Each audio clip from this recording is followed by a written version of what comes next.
Mr. Fix-It was going to use naughty words and tell you no things, so you best walk away if you aren't wearing your big boy pants or big girl pants. Fix-It likes them like that.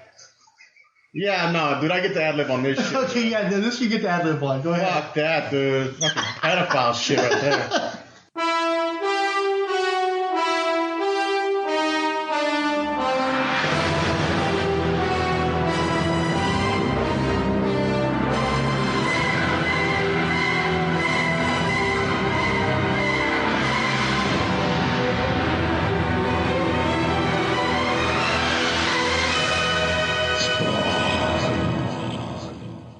Welcome to Spawnometer, where we talk about Spawn comics for 22 minutes or less. For every page of the comic book, we get a minute to talk about the comic, or we can conserve our power for future episodes. And this episode, we're talking about issue 5, which is a Billy Kinkaid an origin story, I guess. He's definitely the focal point of this issue, with some callbacks to other problems that Al has faced with other characters. So this issue starts out with Billy being released from prison, and from what we've read was he actually in prison, or was he in a mental asylum? Psych ward. Yeah, a psych ward. He was being released because they now find him to be sane, which sends off, I believe, Burke and Twitch. Sam and Twitch. There you go, Sam. Well, I think he is Sam Burke, though, right? I thought that was his name. Yeah, I think you're right. Yeah. Well, we'll call him Sam. Send Sam off on a tirade because they're releasing him because they feel he's been cured. But Sam says, even though they cured him, there's still 20 kids missing from the neighborhood that he was from. Billy Kinkaid's MO would be to drive around in an ice cream truck to lure small children in. I was a little confused because does he just kill them and chop them up, or does he actually molest them? I thought he was committing cannibalism too, but he was doing. It's the most horrid crime you can do. There's a very Ed Gein bent to Billy Kinkaid's shenanigans, so I think anything Gein did, he did. So there's a good chance that happened. He did really morbid shit with children's dismembered bodies. At one point, doesn't he dress up and drag too? Yeah, this was a problematic issue for me. You could argue that they were doing Ed Gein. You could argue that McFarlane was inspired by Silence of the Lambs. Well, I thought he was going for that Norman Bates. It's oriented towards transphobia. It's like, how do we make our serial killer that much more sick and twisted? I know, let's have him cross-dress. That's the kind of shit you could do in the 90s. It would be extremely problematic today, and it's hard to read that shit today and let it go. I have an easier time with stuff like Silence of the Lambs, but here, when they make him such a caricature as it is, because he's a heavyset dude with a funky, pointy goatee, and they have him dressed up, not just as a woman, but he's dressed up as a cartoonish version of a woman. He kind of looks like Elmira from Tiny Toons, and it's with just rouge and all that stuff, like makeup. But it almost feels like it's played for comedy, even more than it's played to give you that extra disturbing quality of the gender bend. It's an uncomfortable headspace to have to address 20 years after the fact. Yeah, and so again, Sam is angry because he's being freed. He knows he's going to go back to his ways. There's no real way for them to control him, and you find out that, in a sense, he's almost like a hitman. It's kind of confusing. I think McFarlane was trying to get too many elements in, because the dude, he'd been incarcerated for like 8 years, and apparently he had like a really strong, high-powered attorney. Yeah. Which is not the sort of thing. Hell, he had an ice cream truck. So how the hell does this dude get this stuff? Apparently he got caught because he had found the daughter of Senator Paul Jennings. Yes. So he was in prison for all this time, but he should have gotten the death penalty, but because Jennings had been smeared and he had like the sex scandal, and apparently the cops didn't do as good of a job with the investigation because this senator was so shady, Al Simmons actually got involved in the investigation because the senator still had connections with the government and was able to bring Al Simmons in to investigate this shit. You got the strong impression that somebody had actually hired Billy to steal that particular daughter. Well, yeah, Jason Wynn. They alluded that it was Jason Wynn specifically? Okay. Yeah, they alluded that it was Jason Wynn. So you're right, is he a hitman or a child killer? What the fuck is this guy? He's apparently what the story demands him to be in this particular instance. Well, to me, like I said, it seemed like Jason Wynn had pushed Billy in the direction of the senator's child because it was his daughter who was murdered and found, and it was her body that was used to incarcerate him. She was the death that actually got people to finally find the dude. Like they found her in, I think, the lake under a bridge or something. Well, they found the body before they found him, obviously. But apparently he did unspeakable things because it disturbed Sam. And I remember there was a line that Sam says, "I don't have a wife, I don't have kids, and this outrages me more than anyone else." And Twitch reminds him, I have 7 kids, and this bothers bothers me too. But, Sam is taking this real personal. Mm-hmm. Well, that's another thing that gets me too, is Sam has this major screed against the law, and this guy's getting loud on a technicality and shit. And then the psychiatrist is so smarmy about it. It's like, well, we believe that he's cured and you can't hold him anymore because, we've decided that he's no longer a threat to society, so you can't continue to punish him. He's not guilty. It really feels like some AM radio straw man argument about it's always the worst possible serial killer. He's going to get out of technicality because this awful liberal legal system. We got to be hard on crime. And Todd was listening to Rush. Yeah, some kind of shit like that. And it feels like that's infested this comic. And it's political in a way that, again, makes me uncomfortable because it's very right skewing. The left is portrayed as being, if not ignoramuses, almost complicit. It's almost like the doctor's happy about this guy getting off and stubbing his nose at the cops and shit. There's a weird anger here. I really feel like something vaguely similar to this must have happened and that Todd took it really fucking personal. Now, where I got lost is whenever the homeless person is killed in the alleyway. I wasn't sure what was going on there. I read it. That was an interesting thing. I think it was around this issue that they started to highlight that Al Simmons is a homeless person who hangs out with other homeless people, and he tries to be standoffish, but they're like, "No, you're with us. You're around us. You're gonna have to let us be a part of your life because you're in our lives, whether you like it or not." And in one instance, there is a cop on a high-speed pursuit, and his dad's sleeping in the wrong place with newspapers, and the cops basically run over him and don't even stop to look and see what happened because he's so beneath their notice, or because they just don't even notice that he's there because he's not supposed to be there. And all the other homeless guys are like, "God damn, they kill us," and they don't even pay attention. That's how little we mean to the society. That is a lefty point. So I don't know where that came from, but it does kind of help to balance a little bit how right-leaning the politics of the episode issue was. Now, where I got a little confused is because they show Wanda picking up her daughter, Cyan, and she's super excited to see her mommy, and they're talking, and Al is interacting with this. Or I guess in his mind, I was confused by the panels because you see Billy, and he's getting the urge to kill again. I'm assuming he killed a child because they do show him pasting fingers to a piece of paper. Yeah, it's a pun where, I so love finger painting, and he's actually pasting this little girl's fingers onto a piece of paper. But he starts fantasizing. Which is like so fucking morbid, man. Yeah, that bothered me, but not for the reasons why I think it was meant to bother me. It's like, why would you? That's way too far to go for this fucking comic book. It felt like this definitely was Spawn is still in you, and he's trying, like we talked about earlier about Image Books, he was trying to do stuff that Marvel and DC wouldn't even touch. He's trying to push the envelope. Yeah, he definitely accomplished that. But the thing I didn't get was... And again, he had a whole arc in Spider-Man, child murders, if I recall correctly. Wasn't the Wendigo being framed for the murder of children? Dude, it's been so long since I've read those. And then you also had that one little boy that was like half hobgoblin, and so you had that 2-issue arc with Ghost Rider. I'd have to reread those. It's been so long since I've read those books, like literally when they came out. But again, I think the reason why McFarlane was superimposing or overlapping the scenes with Cyan with the scenes of the girl victim is to make sure you make the association that Spawn is interested in tracking this guy down in part because he's wanting to protect his wife's child. Cyan. But the thing I didn't get was Billy fantasizing about her? Cyan? Yeah. No, I don't think he knew Cyan. Okay, I think that's where I got a little confused. I think it was just that they were making sure that you understood where Al was coming from in this situation, that he's basically protecting this surrogate child of his because it was a child that he couldn't have. Yeah. Which again is a weird thing to do too, because it's like, wouldn't anybody want to stop a child murder if they had the power? So it's like, do you really need that motivation to make it as selfish as that? But in the book, you do get the Dirty Harry fantasy outcome where they're trying to find Billy. They can't find him. They go to his apartment. And what do they find? They find him hanging from chains. No, it's not his apartment. What happens is Sam and Twitch want to capture Billy. So they start staking him out against policy because their captain said, leave this guy alone. You're going to get us in trouble if you try to pursue him for crimes that he's no longer found guilty of. So they're on their off hours. They take some vacation time and shit, and they're hanging out in his neighborhood watching him. And in a particularly disturbing moment, Twitch actually sends one of his own children out. A decoy? Yeah. It's like, dude, that is fucking beyond wrong. They make a point of him saying he has like 7 children. It's like, so I guess he's got a spare that he can put out there as a dummy. What the fuck are you guys doing? Yeah, this issue's got a lot of wrong in it. And I'm not sure that's the worst wrong, but it's way up there. They're trying to stake out the place, and then they spot Spawn going into the neighborhood, and they're like, holy shit, because I think they still think he's the serial killer, the heart surgeon. So they see they're working together. Let's go bust them both. And they go rushing in, and the house is empty because Spawn has taken Billy away. And when you see Billy next, it's actually in Sam Burke's office. That's right.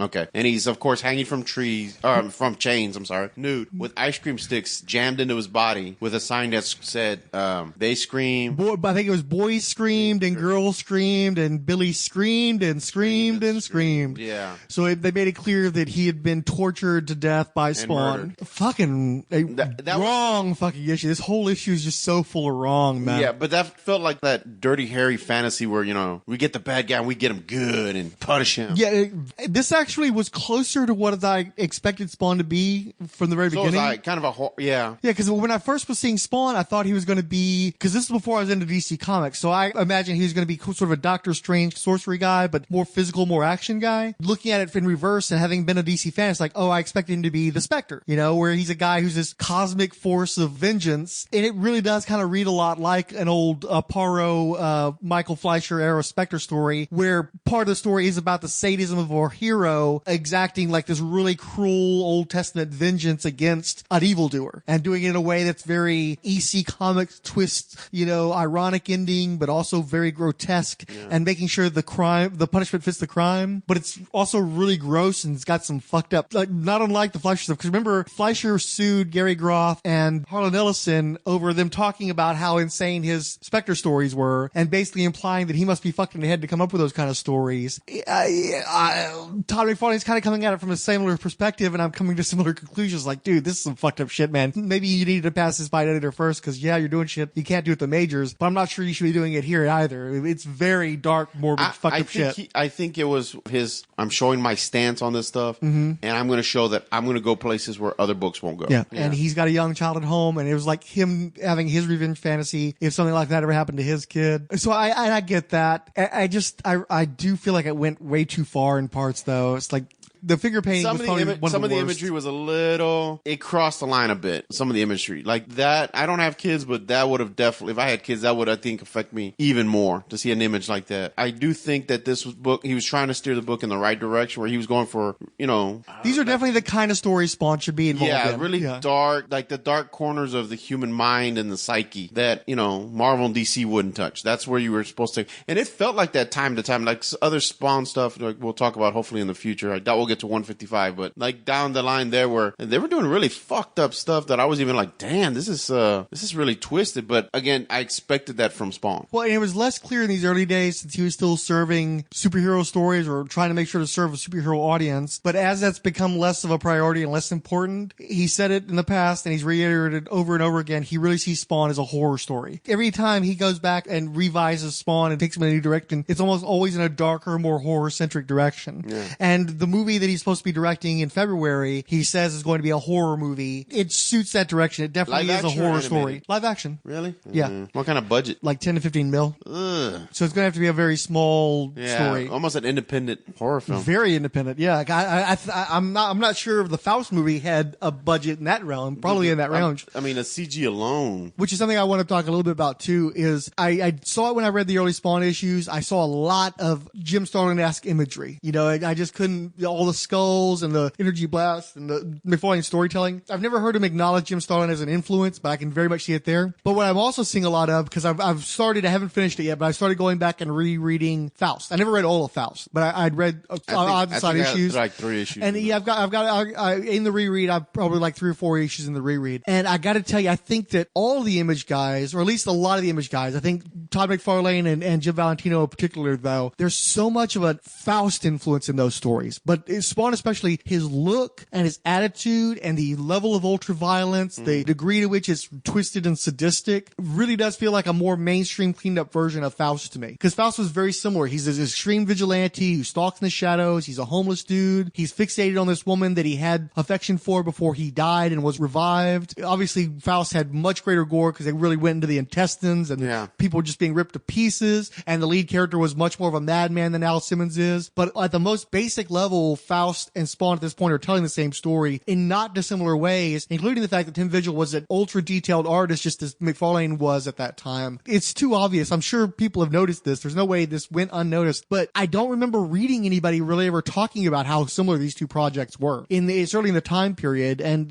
to this day. Faust came out first, didn't it? Yeah. Because my uncle was the one that gave me the Faust books. Yeah. Faust was another one where it was this small press book. It was just too extreme. Nobody else would publish it. It had to be published by this little small press publisher. Tim Vigil had been working for companies like Greater Mercury, these little tiny bullshit operations. And then he hooked up with David Quinn and they self-published through, I think it's Rebel Studios, or Faust, which is the book that made their name and still the thing that the both of them are most associated with. But it was this very extreme, dark story that always had readers because it just was so extreme and it was so well done. Such a involved project. Tim Vigil is another one of those books where I feel like Faust broke Tim Vigil the way that the Frankenstein portfolio broke Bernie Wrightson. He put so much detail, so much effort into that story that he can't do that with the rest of his work because it would drive him insane or his eyes would start bleeding or something because there's just so much intricate detail in those Faust issues. That 12-issue arc is like a novel that tells a complete story. 12 issues? I think it's 12 issues of the original run, and then they had a whole bunch of spin-offs and stuff, especially because they both ended up working at Avatar. Did they ever do a collection on it? I don't think they've ever, or they may have collected parts of it. I'm not sure they've ever done a complete collection. I think it's something they've tried to get done, but again, the material, even to this day, is so extreme, so graphic. I mean, I'd have to touch base with it again. It's been so long. I mean, literally over 20 years ago that I've seen it. But I remember even then I was just like, holy shit, like this, even though the artwork is black and white, it's still so vivid. Yeah. And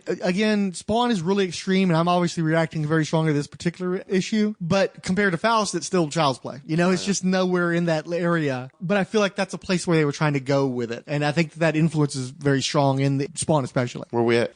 Close enough. I think we're done. Cool. Just a few odds and sods right quick. What did you think of the cover? I don't remember what the cover looked like. That's the one where Spawn's just squatting on the ledge. Batman-esque? Not a big fan of the cover. And I really do miss Ken Stacy's coloring. I love those weird hues that he uses. They're very distinctive to him. Somebody named Kiko colored that cover, and it looked like the interiors didn't really stand out. I just want to point out that I don't remember the guy's name, like Thaddeus E. Burns or something, the heavyset right-wing pundit from Spawn Comics that appeared in Shadowhawk, references Shadowhawk in relation to Billy Kinkaid. He's like, hey, Shadowhawk, or hey, Spinebreaker Killer, how about you check in on Billy Kinkaid? The Spawnometer in this issue reads 8092. If you look in Cyan's crib, she has dolls of Felix the Cat and Cerebus. A little foreshadowing there. Okay.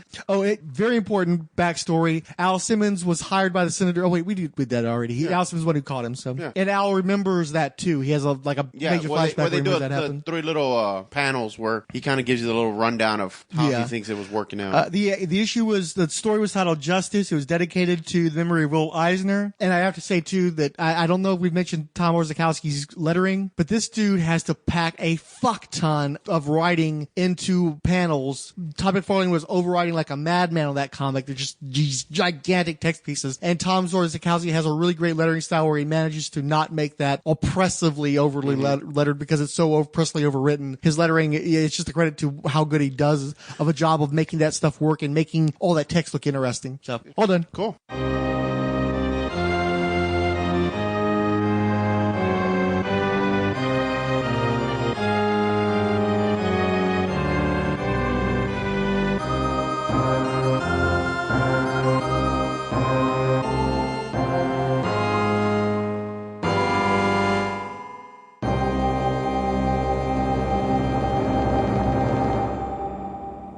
I think the guys that stand out are the guys, it's so into them, it's bursting out of their head, I mean, there's always new ideas. When I talk to my editors at Marvel or anyone I'm working with creatively, they always say, slow down, because I'll get ahead of myself and they'll say, wait, we have to take care of these 6 points before you bring up 6 more points. When you have good ideas, you want to cram them all at once. You want to go, oh man, I want to show the kid this month too. One thing we forgot to mention, you also do your own plots, don't you? Yeah, I do all the plots. So you not only draw the strip, but you come up with the idea for the story. It's writing the story. I don't feel that I've ever been like a wordsmith. I mean, I have a tendency to stutter and get, I know you're doing pretty good now. Yeah, exactly. I hate the idea that you're showing me up, but we'll talk about that later. But anyway, I figured, why not let somebody who's better with that handle that? And Marvel, so someone else puts in the dialogue and the captions. Yeah. You come up with the basic plot, you draw it, and then somebody puts in the words you read on the page. And you know what? I have no desire. Maybe one day I'll get a whole bunch of courage up and put words in their mouth. But I think that would just probably ruin the picture as a whole. Right now, what I'm good at is coming up with plots and creating stories and situations. But if I had to be the guy who put the words in their mouth to talk and speak, it'd be gibberish. Hey, everybody, welcome to Spawnometer. So, what else you want to talk about? We talking about Rob Liefeld in general? I'm a legal machine. I'm just clicked because I'm clicking through. I searched Youngblood comic #1 just to kind of look at some different pages in it. Mm-hmm. And there's a shot of the entire Youngblood team, and somebody's basically just written over each character with who they actually fucking are. So you got the Thing instead of, and then Storm next to, what's her name? What was the chick? Riptide. Then Wolverine over that one guy. Which the Cougar guy? The dude with the brown hair and the white streak? Yeah. Okay, and he's actually Timberwolf from the Legion of Superheroes. So the guy that Wolverine ripped off, he's a ripoff of the original guy that Wolverine ripped off. And then he's got Punisher over Chapel, Cable over... No, I beg to differ. Chapel is Bushmaster, the arch nemesis of Moon Knight. Okay. The same thing. There's a black dude who's a mercenary who paints a white skull on his face. He's Bushmaster. Make your own damn meme, okay? So, okay. Hold on, we're starting over. You fucked it all up. No, you introduce it and tell people what you're talking about. Do we have like an opening, like Welcome to Marvel? We don't have anything like that, right? You've heard the Spawnometer before. You know how it works. Most episodes, except for the one where we had really bad audio. Spawnometer. Okay. Yeah. So we're gonna do Spawn #5, and then I'll probably do the Youngblood theme, which I think is really cool. Actually, I really like the Youngblood theme. One? That I'm gonna have to find it on YouTube because it's very like kind of ominous, but it still feels like a superhero team song. The only one I remember is Wildcats. Okay, that's another episode though. Matter of fact, depending on how bad the spawning ground episode goes, it might be the 7th episode, but it's planned. Wildcats is supposed to be on our next episode. But my point is, the only Image Comics cartoons I remember seeing were Wildcats and Savage Dragon. I didn't know that Youngblood. But that's what I'm saying. The Youngblood cartoon never came out. I know what I'm saying. I didn't even know it was out there. Like, I can't believe there was anything in existence. Yeah, that it didn't get picked up. Rousepout Studios produced a minute and a half worth of Youngblood animation. They don't even have like a full episode. No, they were a full episode. Okay, I thought like there was like a full episode like you could watch. It's on YouTube. It was in. They did a comic book video magazine. It was in that, and then there were also some stuff released online. Okay, so we'll use. So that anyway, music. when the play us in episode with that music now.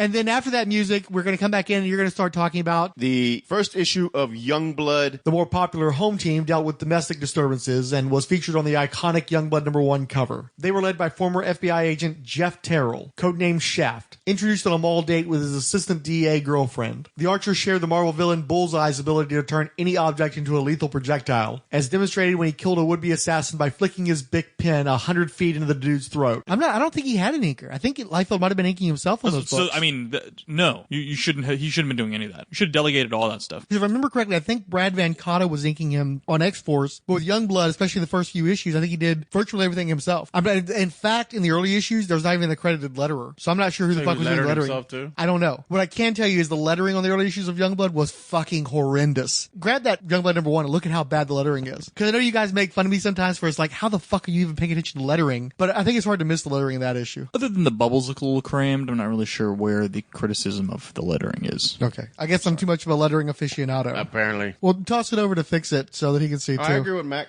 I guess it's just me and Augie DeBlink that notice lettering. Dude, yes. I could see that. It's really bad though, guys. The one thing that bothered me, honestly, this is going to sound weird. In the book with Liefeld's artwork, the picture of Shaft running in blue jeans and he has these huge, massive, feminine thighs, it just seemed really, I remember kept looking at it like, they looked so weird to me. Rob Liefeld should not draw jackets, ever. Bro, those are just parachute pants, man. Come on, don't forget the year. I think Hammer Pants were dead by then. All of Rob Liefeld's jackets looks like PVC pipe. The rest of the team was introduced deliberately in spotlight scenes by name. They show Bedrock at home with his mom, and they allude that he is a child in this giant thing body. Die Hard was basically the Vision or Red Tornado robot member of the team, but with much more generic powers. He's a cyborg or a robot. He flies around. He has a super strength, but he also is a patriotic character from the 40s, and he's got a shield that he throws. So you've read comics? Yeah, I loved the comics when I was young. Okay. But this one is so different. I'm seeing cats get out of bed with women. That never happened.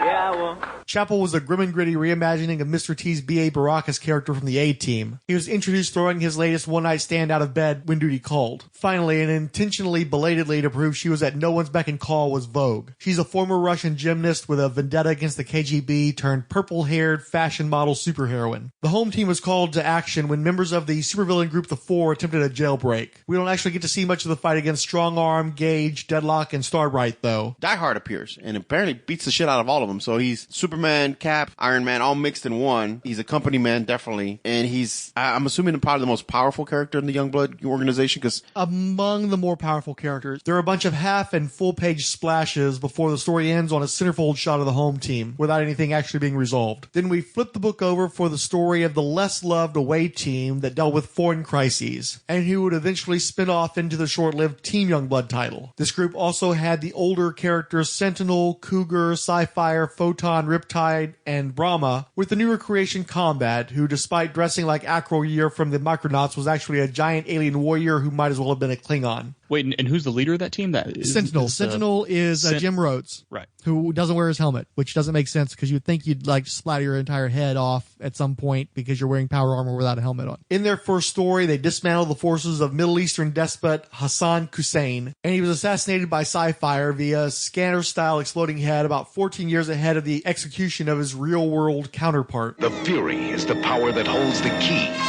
to all power. My understanding was he was supposed to be brought in alive, but Talon wanted him alive. Well, not just that. Youngblood aren't supposed to be there. Oh, that's so it's bad enough that they're even there. They're not even supposed to. Nobody's supposed to know that they're there, and they killed the guy they were supposed to capture. True. It seems like this is not a shock to the team because the team are like, oh, here we go again. He's doing it again. I strongly believe that Rob Liefeld either saw Brian De Palma's movie The Fury, which has a very similar circumstance. It's a kid with telekinesis who his father is ex-military special forces or something, and his father appears to be killed by Middle Eastern terrorists. He's brought in by a shady government organization who start warping his mind and making him a weapon that they can use against enemies of the state. By the way, it's Kirk Douglas who's the dad. Meanwhile, his dad is trying to let his son know that he's alive and trying to save him, and also trying to save other people that have supernatural powers along the lines of Firestarter and stuff. I was about to say, this sounds like you're literally describing Firestarter. Yeah, except this was years before Really? I don't know. Firestarter came out around 82, 83. The Fury came out around, I think, 78 or so. But I don't know when the Firestarter book came out. So what ends up happening is Kirk Douglas finds a girl, Amy Irving, who was in Carrie, which is another movie that Stephen King related with about a girl with telekinetic powers. Yeah. She has telepathy. I think she can see the future, and she has a psychic connection to his son. He's using the Amy Irving character to try to find his son. And at the end of The Fury, the guy is facing off against the evil, shady government agent guy, and they're both hovering in the air, and the kid uses telekinesis to make this guy completely explode into pieces. And I saw that movie. It was one of the first movies I ever saw on cable in the early 80s. So it was very formative for me. Years later, I saw the movie Scanners, David Cronenberg movie, which also ends with a character's head being exploded by a person with psychic powers. This time it's Michael Ironside's in that one. Peter Weller's in that one, isn't he? He might be, but Michael Ironside's the one I most remembered from that one. So whether Liefeld was inspired by The Fury or Firestarter or Scanners, it was definitely in that vein. Influence. And most directly, though, it resembled The Fury to me. How's The Fury hold up now? It's okay. It's a little slow, but it's still De Palma. Okay. So I gotta check it out. I don't think I've ever seen it. Well, the funny thing, again, I don't really like Scanners in part because I saw The Fury first, and it's the earlier movie, so it's too similar, and I just prefer The Fury. But I love both David Cronenberg and Brian De Palma. I try to show up for those guys, but De Palma, especially in that time period, was just on fire. And I thought he did a great job with the movie. It's a little slow. It has 70s pacing for a movie, but it's got its good bits. It's very cheesy, though. It's much cheesier than either of the other two movies. Well, let's be honest, man. For 1970s technology, I'm pretty sure that was... But the exploding body is actually really good. Okay. And De Palma does it in slow-mo, too, so he really relishes the gore. Okay, I'm going to have to give it a shot. Thank you for bringing that up. And what's funny to me is that was an R-rated movie, and yet one of the reasons why Dawn of the Dead got an X rating was because of the exploding head in it. So I don't know why you can explode an entire body and it's okay, but you can't explode a head. Youngblood's involvement was kept secret, and Kussein's death was reported as a suicide. This was probably during, Desert Shield? Because it was so short-term, I think that was already over with by the time Youngblood came out. Because I think that was 91, and Youngblood was probably being partially produced in 91, but it didn't come out until 92. Youngblood Youngblood number 1 came out on April 17th, 1992, and then 3 months later, number 2 came out. So you bought number 2. Yeah, I bought number 2. I'd pre-ordered number 2, and I need to give a quick synopsis of this since I did solo the first issue. So you got these characters called the Berzerkers in a place called Otherwhere. What's interesting about the Berzerkers is that if I remember correctly, these were the characters that got Liefeld to quit Marvel. Because the team that he was trying to sell in the Comic Buyer's Guide ad that I vaguely remember, I don't know if I saw the ad or I think what I did is I saw a reprint of that ad that was going to be in his art book that also never came out. The team that they now call the Berzerkers in Youngblood number 2, I think that's the same team that he was going to try to swipe his X-Men work with. Imaginatively, the big gray guy is called Gray. The guy who looks like Jim Lee drawing Hank McCoy as the Beast, but with part of his blue fur changed to white. He's Wildmane. Then you've got a woman who's got white hair and an eye patch. Of course, she's Battle Axe. Besides being sexist, her weapon isn't actually an axe. It's like this big weird sword thing. And then you've got this dude who's named Cross, and he's totally Kane, aka the new version of Weapon X that they introduced in X-Force, the guy who could shoot his hands off like a fucking Shogun warrior and shit. And the thing that differentiated him is he had a big X on his jacket, but since the jacket was open, it wasn't really an X. So I'm guessing he was supposed to be the Executioner when it was coming out. And he, like Cable, he's got a cross over his eye. Instead of a star, it's a cross. But Liefeld couldn't keep straight which eye had the cross scar, so it kept going back and forth throughout his appearances. Oh, and then you've got a redheaded telepath, Storm. So she's clearly Jean Grey. Yeah. And the leader of the team, or like one of the key members who has apparently been kidnapped by a bad guy, and they're trying to rescue this dude. His name is Kirby. And he's a short, older guy with a big cigar. The issue is dedicated to the memory of Jack Kirby. Or actually, I think Kirby was still alive, so I think it was just dedicated to him. So he probably hated it. He actually has a character who's based on Jack Kirby, yeah. Who probably hated it. No, I think that Jack Kirby would have been honored. A lot of these image books at some point dedicated themselves to Jack Kirby. And Jack's a guy who got fucked by Marvel, got fucked by DC, was one of the early guys trying to make something happen in the independent press, but by that point, his star had dimmed, and they still hadn't gotten their shit together. So he didn't get to capitalize on creator-owned projects the way a lot of other creators would ultimately get to, especially the image creators. So I think he'd have done nothing but have been happy for these guys to have gotten theirs, certainly over any corporation. I think Kirby would have always favored an individual artist getting paid and getting recognition without having to deal with a goddamn publisher. I think he hated comic publishers by the end. He got a deal with Topps to put out his own comics, but I think that's just because they were the only ones offering. I mean, he tried to set up an image book. He did Phantom Guard toward the end of his life. I think he actually died shortly after the first issue came out. So he did have an image book out there. What's his name? That writer Casey. Joe Casey. Joe Casey. Is that his book? His God's book? Godland is Joe Casey and Tom Scioli doing their best impersonation of 70s Jack Kirby. Okay. It's not in any way indebted to Jack Kirby I know that, financially. but I know the style. The art style is very similar. Oh, very much so, yeah. And see, the one person who's not pictured as a member of the Berzerkers is a character called Dark Angel, spelled as one word with a C. And apparently he'd been killed earlier on, and he was killed by the big bad who was named Darkthornn. So that's not confusing at all. And so then we go and we see Darkthornn and get a load of this dude. Look at him, tiny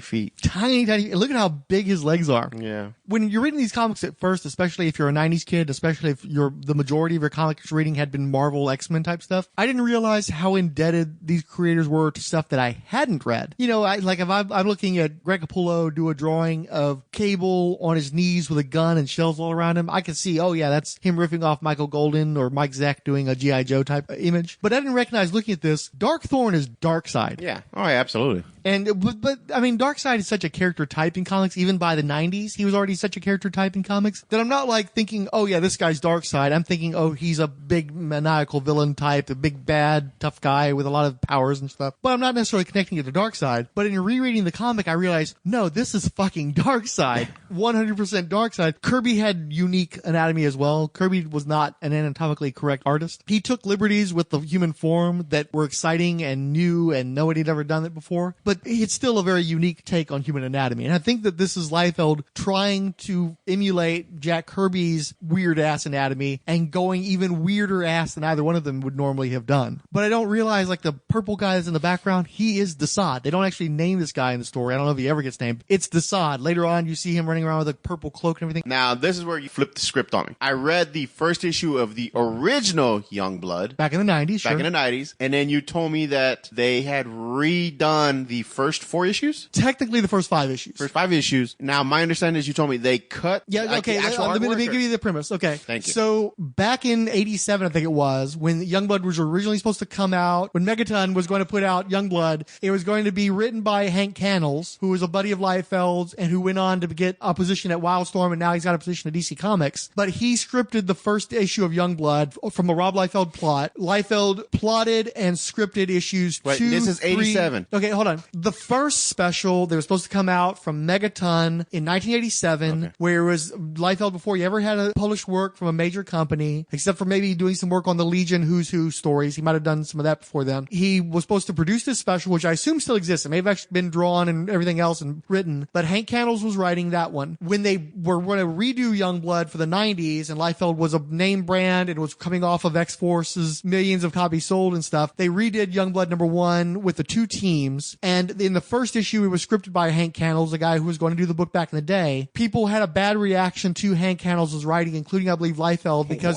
even before, I know Youngblood #2 was late, but it was still in production by the time any feedback would have come in on Youngblood #1. Youngblood #2 featured a script by Liefeld. He plotted it and scripted it. He did the same thing with issues 3 and 4. And then with issue 5, he plotted it with a script by Eric Stevenson, which was one of Eric Stevenson's first writing jobs at Image Comics. Eric Stevenson today is the publisher of Image Comics. So Liefeld was never happy with the writing on the initial Youngblood issues. So what he did is he decided to get a professional writer, Joe Casey, who at that time was doing a Youngblood reboot series for him, and have him take the original pages of Youngblood, do whatever he wanted to with those pages, reorganizing them and rescript them and basically redo the story from scratch to a large degree. I mean, mostly keeping the plot, but completely redoing the dialogue, all the narrative stuff. The dialogue definitely felt different. And it definitely changed how the storytelling progressed. Casey went and he rearranged all the pages, stuff's in different places, and it now cutting back and forth between the 2 themes throughout the story. Did he actually go in there? Did they cut parts of art from pages and move them away? Or did he just take a page and say, I'm going to put the dialogue new on this, and we're going to put it in a different place and kind of tell a story by just simply moving a comic book page? The second one. Okay. No artwork was altered for the new story. Just dialogue. Relettered and recolored. Yeah. So when I asked you to tell me the synopsis of Youngblood, you're not synopsizing the original miniseries, you're synopsizing the hardcover edition that came out in the early 2000s. The first page of the revised issue of Youngblood is the first page of the second issue of the original Youngblood. And in that issue, they introduce a team called the Berzerkers, and then supposedly that group gets trapped in a crash tunnel, which is Rob Liefeld's version of a boom tube, and then they're never seen again. Except because they never edited the artwork, they are seen again. They're just trying to pretend like they're different characters. And then all of a sudden it goes into showing Shaft at the mall. In the original version, Shaft was dating a DA, and in the new version, it's a model. Because I don't think he ever really developed the DA character, it works because it makes him seem more like a celebrity, because how many FBI agents do you know who date fashion models, you know? True.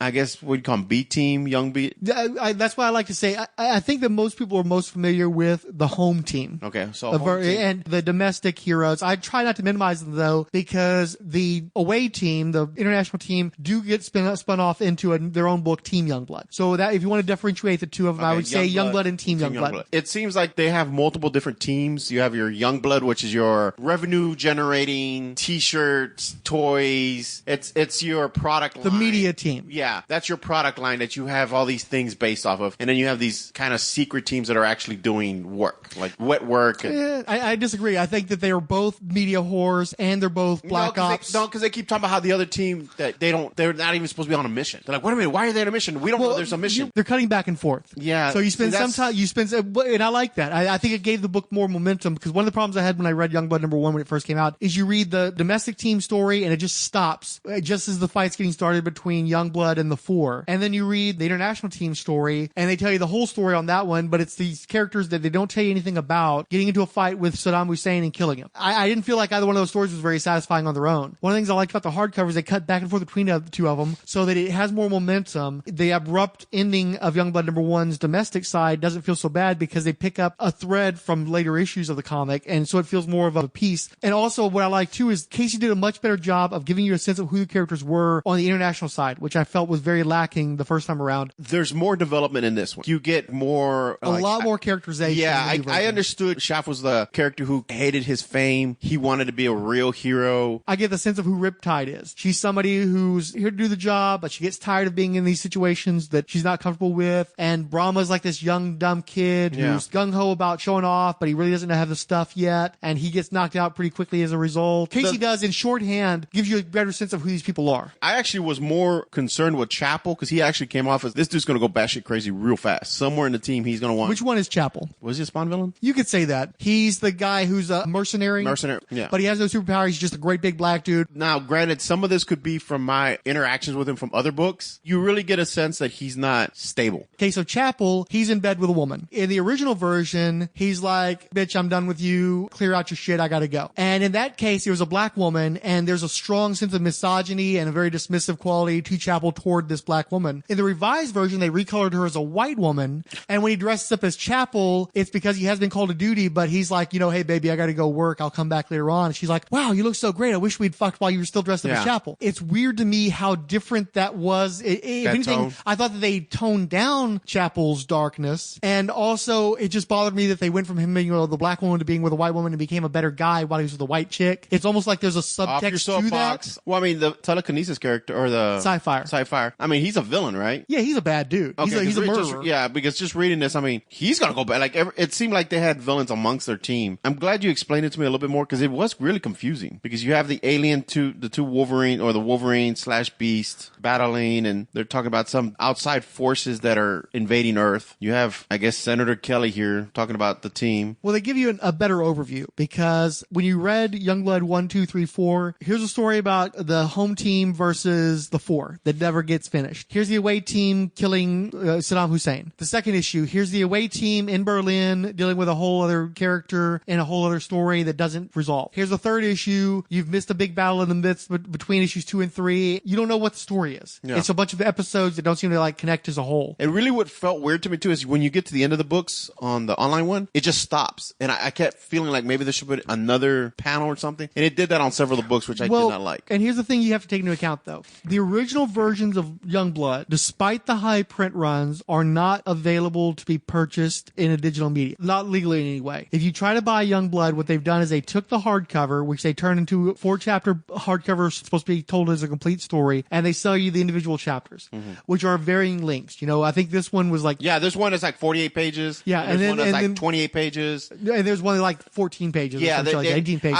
And honestly, the reason I had that question about what was the point, sometimes it felt like one was long, like you got a story, and then something was short, and I felt like something was missing, because they didn't have the same consistency of level. Like, you expect to have 32 pages. Or 22 pages, really, of story, yeah. I think Youngblood number 1 was extra long, because I don't think it had a lot of that, so I think it was roughly 30-odd pages in the original version. And then they took elements of issue number 2 and issue number 3 and put them into issue number 1, so that made that one extra long. Yeah. Plus they're cutting back and forth between the two teams. And then you get to issue number 2, and it's most of issue number 2 in its entirety, except for the sections they took out involving the Berzerkers. Yeah. And then as this issue progresses, we see that it's set in East Germany, and I like that they made a point of that too. Remember when there were 2 Germanys? Yeah. And see, that wasn't the case anymore by this point. It should have been like lowercase East Germany, but it's treated as though East Germany still exists. The Youngblood away team is there to pick up, I guess they've discovered, or somebody has discovered, a super soldier, Jonathan Taylor Prophet, in suspended animation at this lab. And apparently this guy's been around since the war, and they give you this whole history of this dude. Basically, there was a scientist, Dr. Garnett Wells, who was so far in advance of what anybody else was doing, they thought he was like a mad scientist, and they thought his stuff was completely unethical and uncredible. But it totally works. He actually manages to create this super soldier who, for some reason, has shortcut brown hair in the flashback sequences, but whenever we see him in the comic, he's got purple hair that matches purple uniform. And this dude's just like a genetic marvel. He's got strength and stamina, and he's way more powerful than anybody else in that time period. Apparently, he goes back to World War II. And then,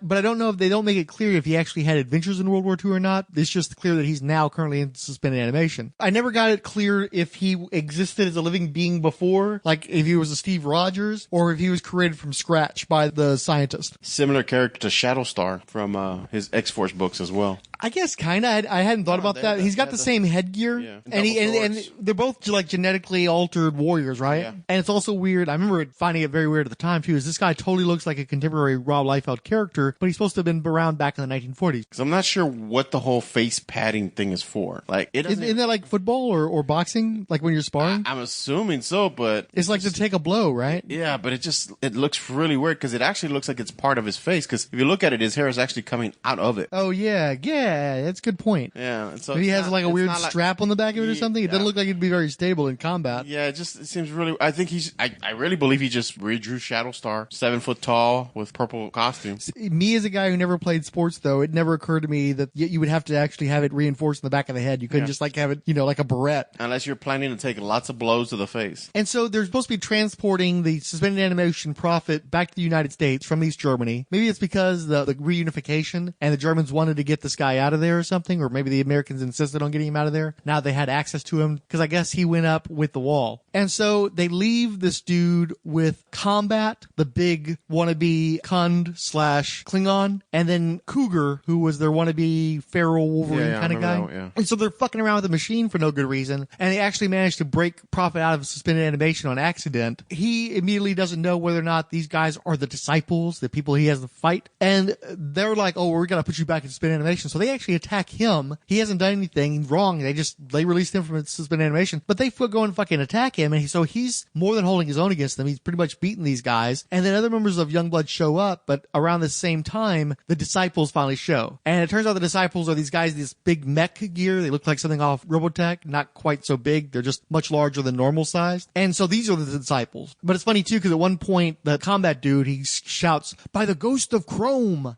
And you realize he's actually referencing Crom. He's like a wannabe Conan type as well. And it's so funny that it's Chrome and it's spelled Khrom. My God, Liefeld really knows what age he's living with. He's like naming the age here.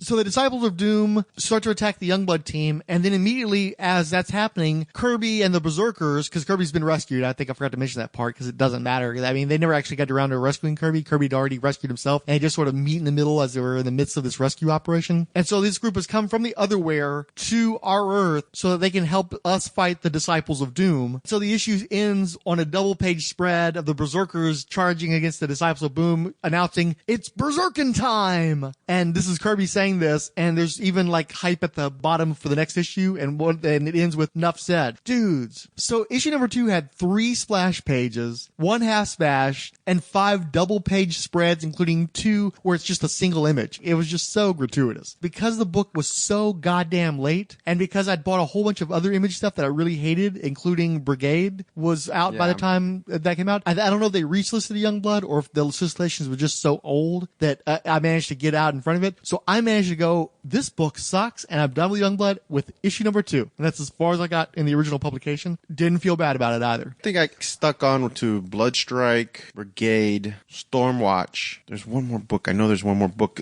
Troll. Oh, fuck. You were around for Troll, huh? Dude, I have an art page of Troll. Okay. Hold that thought, because we're going to get to Troll at some point in the future. This is the remix. Come on now. So we're introduced to Prophet, who apparently the Kussein character was keeping as a weapon. One of the devices that is being held by Saddam Hussein. It's one of the weapons of mass destruction that he's got hidden. No one wants to fuck with the container that has Prophet in there because they're all scared because they all kind of know he's some kind of weapon. They're just not sure what he is. Brahma thinks he's going to take him out. They do this whole head-on collision. You haven't said, we should probably say who Brahma is. Honestly, I thought he was like a football player first because he kept calling Sentinel Coach. Come on, put me in, Coach. I can do this, Coach. And I was like... Which I don't think was in the original comics either, but it does tell you who he is. So he's just like the big guy who's like overly anxious about fighting people, and then he always gets his ass handed to him. And then Riptide is the woman who controls water. Yeah. And is real snarky toward Brahma. Sentinel is the dude who runs around in the power armor. But wasn't there another African-American character named Battalion? I think it sounds right, but I can't quite place it. So 3 months later, issue number 3 comes out. The entire away team has already been defeated in a bloody fashion. For some reason, Liefeld decided, let me put blood coming out of people's eyes and stuff. So between issues 2 and 3, the entire team of Berzerkers and the entire Youngblood away team have been beat the fuck. They look like they're dead, lying on the floor, and the only man standing is Prophet. So you're like, wait, whose name is on the title of this book? Because apparently Prophet's the badass person that we need to be paying attention to. Also, because of the way they're talking, you realize the Disciples of Doom are basically the Borg. You know, they're like, we will assimilate, or the Daleks. You know, they're your total already cliche, we're robots who are trying to destroy you or assimilate all all of humanity. And so after spending several pages with Prophet and the Borg in this final combat, they just completely drop that storyline, go to Washington, D.C., and now we're with Shaft and Bedrock talking about their media appearances, interview with Maria Shriver, and when is Shaft going to go to hair and makeup, and Shaft doesn't have any time for that bullshit. They need to get his approval on the action figures, and Bedrock's like, yeah, you should be happy. They've got 4 Shaft figures. Shaft is like the most popular toy in the line. And he's like, man, this is totally exploitative. They shouldn't be partying kids with their money. And like Bedrock's like, all like, I like it. I bought all 4. They're really cool. Wait, you mean Bad Rock? No, Bedrock. I know. He's still Bedrock. We're going to talk about that. Okay. And so there's this dude that they called Timer, who is a very ambiguous looking fellow, especially by 90s standards. Even though he looks like he's a young guy, he's got white hair that's really poofy, but then he's got a shave all like to the skin all the way around the sides from his ears down. And then he's wearing a white shirt with pink polka dots, a bow tie, suspenders, brown khaki pants, and glasses. And he's the guy who's like keeping up with all their appearances, and he's like managing their media presence and everything else. That's why he's called Timer, because things are going to be very on the nose here. And so he shuffles the 2 heroes to a press conference where they're being questioned by guys like Clark Kent and a character who I think is named Jessica Tocqueville. She's the Asian newscaster from the Spawn comic you've been reading. They're asking him questions about the Dragon Man, the Phantom sightings in New York City, and the Spinebreaker vigilante killings on the East Coast. So it's funny you're seeing them get all these, and the Phantom, I assume, is not the jungle action hero, but Spawn, yeah. They're referring to these guys as hyper-powered individuals, which doesn't work. But apparently the Youngblood team themselves don't like it when you refer to all superpowered beings as Youngbloods. But I don't think hyperpowered is going to catch on either. They also talk a lot about the upcoming November elections, about whether or not George Bush was going to get reelected. They talk about the recession, and they're asking him a lot of probing questions about Hassan Kussein. Shaft insists he took his own life. Youngblood team wasn't even in the country. They were not needed. We're not the government's personal assassins. Totally lying through his teeth. It turns out the 4, the villains that were in the first issue of Youngblood, they've been captured, and they're being held in a maximum security vault in the Pentagon. And so for starters, again, the vault isn't something you actually call a prison. You know what's called the vault that's also a prison? It's some place in the Marvel Universe. There's a new character called Showdown, who's this dumb ninja chick who's got like a faceplate. And it's weird that she's wearing a super tight costume. Again, no feet, no face, huge with boobs. Those giant Wolverine ear thingies. Yeah, very Shadowhawky. Yeah, actually. She's lame. There's nothing to there. She's going to break the 4 out. Shaft and Bedrock hear about this, and so they're joined by Chapel as they storm the Pentagon to stop the jailbreak. They're not in time. Shaft, whose whole job is to be the guy who shoots arrows with pinpoint accuracy, Showdown is catching his arrows in air, and he's like, well, it takes me a minute to warm up, and I'm going to get you soon. Besides Showdown, there's also this swarm of disposable ninjas in white. It's like, where the fuck did ninjas come from? What does ninjas have to do with anything? Well, the great thing about ninjas, though, is like the Hand in Daredevil, you can kick the shit out of as many ninjas as you want to without having to keep up with them, and they do it in the most violent fashion possible. Like, Chapel actually invents gun kata, like in Equilibrium, punching people with his guns, punch him in the gut, and then shoot him at the same time. Boom, boom, boom. Shaft manages to liberate a sword from one of the ninjas and then carve him up with it. Holy shit, I didn't notice that. Shaft actually puts a knife through somebody. Pretty bloody, and it was bloody in the original comics, too. Really? They Yeah. showed that too in the original? Yeah. And there's this one shot of him holding the sword, and it's badly constructed. It doesn't look like he and the sword are occupying the same space. But I remember it being an ad used in, like, remember when you had all those mail order outfits that were advertising in the comics? I remember at least one of those used that image heavily in their advertisements. And again, they're trying to show you how badass Shaft is, how much integrity he has, how he's supposed to be the coolest character. It's so much Rob Liefeld trying to make fetch happen. So much time introducing so many characters in the first issue of Youngblood that it seems like by this 3rd issue, he's trying to tell people, oh, no, there's individual characters, and I'm going to give you a chance to get to know these individual characters. Here's Shaft. He's the cool one. He's the one you're supposed to like. And he's trying to sell him just so hard, and it's kind of sad because Shaft. You don't give a shit about Shaft. I don't give a shit about Shaft. Nobody does. Poor man's Hawkeye. I do have to say, when I'm looking at the pages from this issue, I can tell that Carl Alstetter helped with the artwork on this one. You can see, like, this shot of Chapel here. Yeah. That does not look like a Rob Liefeld drawing at all. That is like 100% Carl Alstetter there. And I think that this guy did either pages or at least panels throughout this issue, because you can see where it does not look like Liefeld. Like, this also really does not look like Liefeld. I think he might have done the layouts, but if the finished art does not look like his style at all, it looks like Alstetter. So weird. Little triangles. Okay. So we also have a moment where Bedrock is punching ninjas and shouts, yeah, Yabba Dabba Doom. And then he actually wonders to himself, could I get sued for that? I wonder. And you recall that Hanna-Barbera actually did go after Rob Liefeld and successfully caused him to cease and desist using the name Bedrock. So I'm wondering, did this happen before that? Is this him like doing a smart-ass commentary on that? Is one of those situations kind of like Todd McFarlane where he thinks he's untouchable? So he does it not only in this issue, but he does the Yabba Dabba Doom thing in the next issue as well. And I'm wondering if he was like trying to be all cocky and cool and talking shit against Hanna-Barbera and then ultimately loses to them like McFarlane did against it in his lawsuits. Yeah. Or if actually doing the Yabba Dabba Doom thing precipitated the lawsuit in the first place. Because he probably could have got away with Bedrock. You would think, because Bedrock is a thing that exists, you know? But when he's Yabba Dabba Doom, you're really asking for trouble. You've stolen somebody's catchphrase. No, he added an M. Not Yabba Dabba Doo. Well, okay, well, let's be honest. Look. Dun dun dun dun dun dun dun. Not dun dun dun dun dun dun. No, let's be honest. Yabba Dabba Doo is to the moon, Alice, so it's just the evolution of it. Okay, so then Shodan releases the group. I don't know, they had a character named Body Slide. No, Body Slide was the name when they Body Slide is the teleportation device they use. They body slide to teleport from place to place. Yeah. Cable used to body slide as well, so I think that was an instance where Liefeld stole from the Marvel concept that he himself originated. So he stole that back from Marvel by using that as his means of teleportation. Because I don't think they talked about body sliding in the Marvel comics very often, but I remember in those early issues with Cable, he used that then too. And I think he kind of ganked it back from Marvel via Youngblood. The reason why the term body slide comes up is because Showdown and the Four teleport away to parts unknown, except for one of the members who Shaft tells Chapel, okay, hold your fire, fire! And then Chapel shoots the guy and knocks him out of the realm of where the teleportation is happening. So that's how they managed to catch him. It's like, but you're the arrow guy. Why didn't you shoot an arrow at the guy instead of telling Chapel when to shoot his gun? Or have Chapel just keep shooting his gun and hope that you get one of them before they teleport away. It just doesn't make any sense. Whatever that dude's name is, he looked better in the original comics. In the original comics, he had red skin with black highlights, and he looked really cool and satanic and stuff. When they make him flesh tone, I kind of remember that image. Yeah, he looked way cooler in the original comics. So that's one issue that they had. But after these guys teleport away, then Die Hard shows up for a 2-page spread where he's just there to tell Shaft, hey, we've got to go to East Germany because the Youngblood away team haven't been in contact for hours. Oh, I forgot too, there's also a subplot in this issue where the Catellan, who are the Kund, Admiral Kirk, he's discussing the possible traitor Lieutenant Combat because he's not actually named Combat. His name is KHM''BT.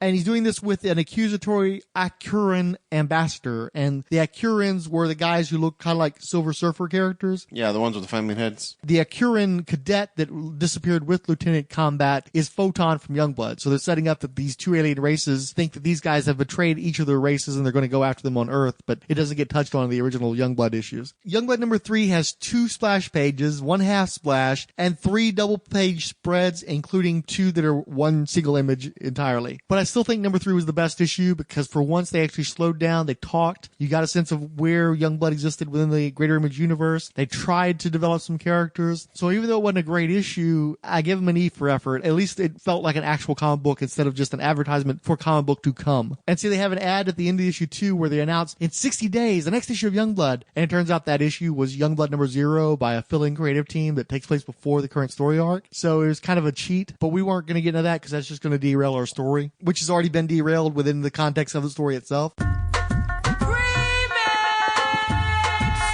So Prophet and them are fighting the parademons, and the parademons have put a beat down on the Team Youngblood. Yeah, see, and this is one of the funny things, is if you read the panel here, it says, and yet still they fell. The one referred to as Brahma, pummeled into submission by the disciples' metallic hammer blows. Much blood was spilt. For Prophet, this had been an awakening in more ways than one. So there's 2 panels on this page. One of the panels shows the Kirby character. The next panel shows Cross. Based on Joe Casey's revised script, these guys were caught in a crash tunnel and no longer appear in the story. They're not around. So it's clearly Kirby and Cross here, but Casey tries to pretend like Kirby is Brahma knocked out, and he didn't even bother to explain away Cross. So instead of redrawing those panels or omitting those panels, they left them alone and tried to cover it up with the dialogue, but it doesn't work. Because it's obvious those are the characters from earlier in the issue. You caught it too. And then that, of course, is end of issue 3, chapter 3. So they go from issue number 0 to another 2 months later before they finally get to issue number 4. Issue number 3 came out a month before the 92 presidential election.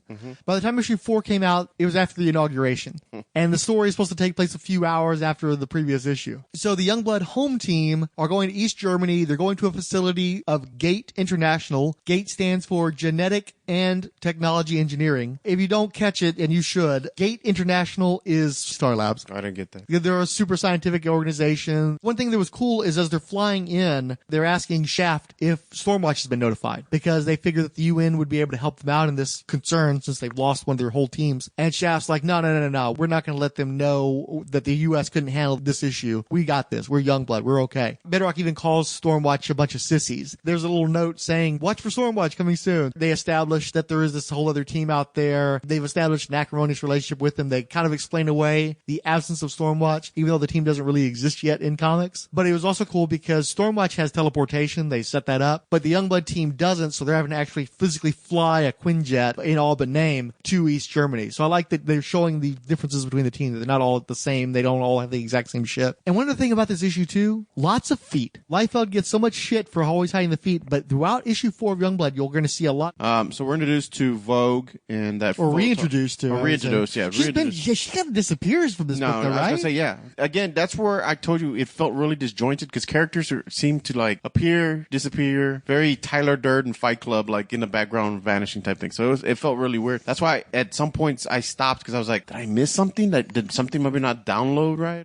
But that's true of the original comics too. These are still using the original pages. We have not seen, to my recollection, any new pages yet. Mm-hmm. It's just that some of these characters just full on fucking disappeared. Well, so Photon, I don't ever remember Photon even being introduced at all. He was on the cover of Team Youngblood #1. I don't remember if he actually appeared in the story. He didn't do anything if he was in there. Badrock and Shaft are arguing about toy lines and shit like that, if I remember correctly. They're about to attack, and I remember they're like, let's send out the big guys first. So Die Hard is going to go first with Badrock following behind them. It's kind of a Die Hard spotlight issue. I don't get Die Hard's deal. Can you explain Die Hard to me? Not really. Kind of looks like all-white Deadpool, but with more cybernetic parts to him. And so he flies around, and he has super strength. He has a shield, doesn't he? Yeah, that's just it. In this issue, they introduce, he reaches behind his back, and he pulls out a shield. So he's got a plain silver Captain America-style shield that he can throw, and it ricochets and comes back to him and shit. I know Die Hard's a ripoff, but I can't tell you exactly who he's a ripoff of. Points for that. At least they were able to obscure exactly what he's a ripoff of. But the fact that he was part of Project Born Again makes him look like he's really, really a lot like Captain America. Not Operation Rebirth, Project Born Again. Completely different. See, they're McDonald's. I'm McDowell's. They got the golden arches. Mine is the golden arcs. Because it was around that time that John Byrne decided to make the Vision actually have been adapted from the form of the original Human Torch. And they're both robots that were like built on the same basic framework and shit. So I think he was trying to riff off of that. But because he's flying around, you see a lot of feet. You see Bedrock's feet. You see Shaft's feet. Liefeld was really putting in the feet action this one. They weren't all good feet, but they were feet. And see, this issue actually bothers to finally explain who Prophet is. The fact that he comes from future technology that isn't supposed to be in our time period. And that he's fighting the forces of Darkthornn, who travel via teleportational crash tunnels, and they're trying to conquer the universe. And that's when I finally start to realize as I'm reading the comic, holy shit, this is the fourth world. We've got Liefeld's wannabe Avengers fighting Darkseid, the Disciples of Doom. They're basically parademons. I didn't catch this when I was a kid, in part because I didn't read far enough into the miniseries. I'd never known that there were new gods in the Image universe before, like Godland and shit. Chapel and Shaft finally show up after much of the battles already occurred. Well, they couldn't just jump out of the plane like the other two guys did. I thought. They're just dudes. No, true. Just dudes. They find Sentinel. There's Vogue. I used to get Vogue mixed up with another character that he drew, but I can't remember her name either. No. Domino? Oh, yeah. Black Widow? No, there was another Image comic female character that he drew like that. Evangeline? Dude, I remember at one time there were so many Youngblood books, I used to get them mixed up all the time. I didn't know what I was reading sometimes. So the rest of the Youngblood home team are searching for their away team. Vogue manages to find Sentinel, who's lost his right eye. And it bothers me quite a bit because all these people that were in this fight, the only person who took permanent damage was the black dude, who's the leader of the team that got beaten in their third appearance. Not the most progressive way to go about things. They come to find out that the main baddie's there. There's a boom tube that's there still. So I guess that's the one they were supposed to disappear? Kirby? Yes. And again, this is the crash tunnel, which you'll continue to call a boom tube so that everybody understands what the fuck you're talking about. Yeah. It's a boom tube. Die Hard and Bedrock go through one of these crash tunnels to the planet Decay, and it's just like, oh, they're on one Apocalypse, just spelled D''Khay, but you know what they're doing. And they get to the other side, and who do we have? Darkseid and Desaad. Darkseid Light. Or Darkseid Wolverine, because that's very Wolverine right there with that. He's got the big fin things, he's red-skinned. He's Darkseid. Yeah. Darkthornn. And he commences to beat some ass. Because they've done a good job of building up how powerful Die Hard is, and then he just gets took with one blow by Darkthornn to establish his power, and there's just this trail of blood, which is something that's very popular in the Youngblood books. They're very bloody books. So apparently even the robot dude bleeds. Even though we don't actually see where the blood is coming from, you assume it's coming from his face, but you can't tell from what exactly. Because he's got no features, you remember? Well, I thought he was all robotic. I still don't know. I don't know if he's a cyborg or an android or what the fuck he is. I remember there's a really cool image I remember seeing where it's his torso and he's connected to all these wires and some of his mask is missing and you can see a face, like a human face. Okay. Darkseid starts to beat that ass. Is that Darkseid still? Or is that someone? Okay, no. See, this is another problem. This guy randomly shows up, right? Yeah. That's Gray from the Berzerkers, okay? The Berzerkers is the team that's still in Casey's version of the story supposed to be trapped in a crash tunnel, and yet here's this dude standing around with Shaft completely unexplained. Yeah. So it makes with no fuck all, dialogue. yeah, it makes fuck all sense for him to be there. So that's and that's not Liefeld's fault. That's Casey's fault. That was Casey. Well, let's be honest. You could have fucking Windows painted him out of there if you needed to. I don't think Liefeld would have let him do that though.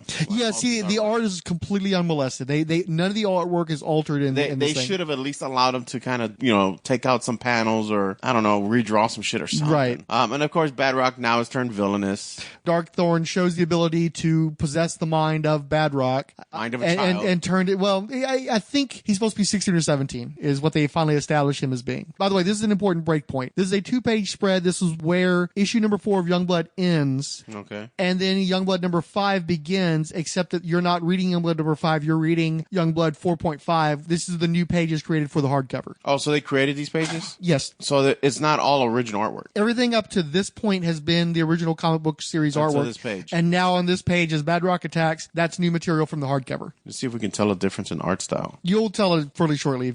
Well, number one, he's missing those things. See, he has this weird strap here in the middle, and he doesn't have it on his pads here. You're getting too much in the weeds, though. That's nitpicky stuff. As you look, you'll notice that the new pages have far less detail, and his style has changed quite a bit, where it's how he draws faces is a lot different. He doesn't do the same kind of rendering. No, dude, no, you're right. The faces are completely different. Holy shit. And they're more realistically proportioned, but they're not as flashy or as, to my mind, it's not as cool looking. And there's just a lot less detail. He's not doing all the cool crossfires. Dude, Sci-Fi does look like Liefeld was looking in the mirror, yeah. Yeah. The art is definitely more mature. I mean, look at that Badrock. I think it is more mature, but I don't find it as exciting. I don't find it as energetic, as enthusiastic, as much fun in that goofy way that Liefeld has. And dude, the backgrounds are so fucking minimal. They're even versus the backgrounds from the original Youngblood comics. They're minimal. I mean, look at that. There is no a blank fucking page. Yeah, pretty much the entirety of the backgrounds being filled in by the colorist. There's no actual drawings there. There's not. Look at that. Oh my god, dude, that's. So how does this story end though? What happens in this sequence? I'm sorry, I was sucked in by this artwork. So Badrock is beating the shit out of his buds, and Sci-Fire. Liefeld wakes up. And he decides, holy shit, I can do this. He decides he's going to get in the mind of Badrock. He's trying to get Badrock to remember, and he's like, come on, dude. I need toys. I need some notoriety. Come on, wake up. And Prophet pops in, which I guess Prophet was created to stop Darkseid. Right. That was his, He is the Drax to Darkthornn's Thanos. Ooh, nice.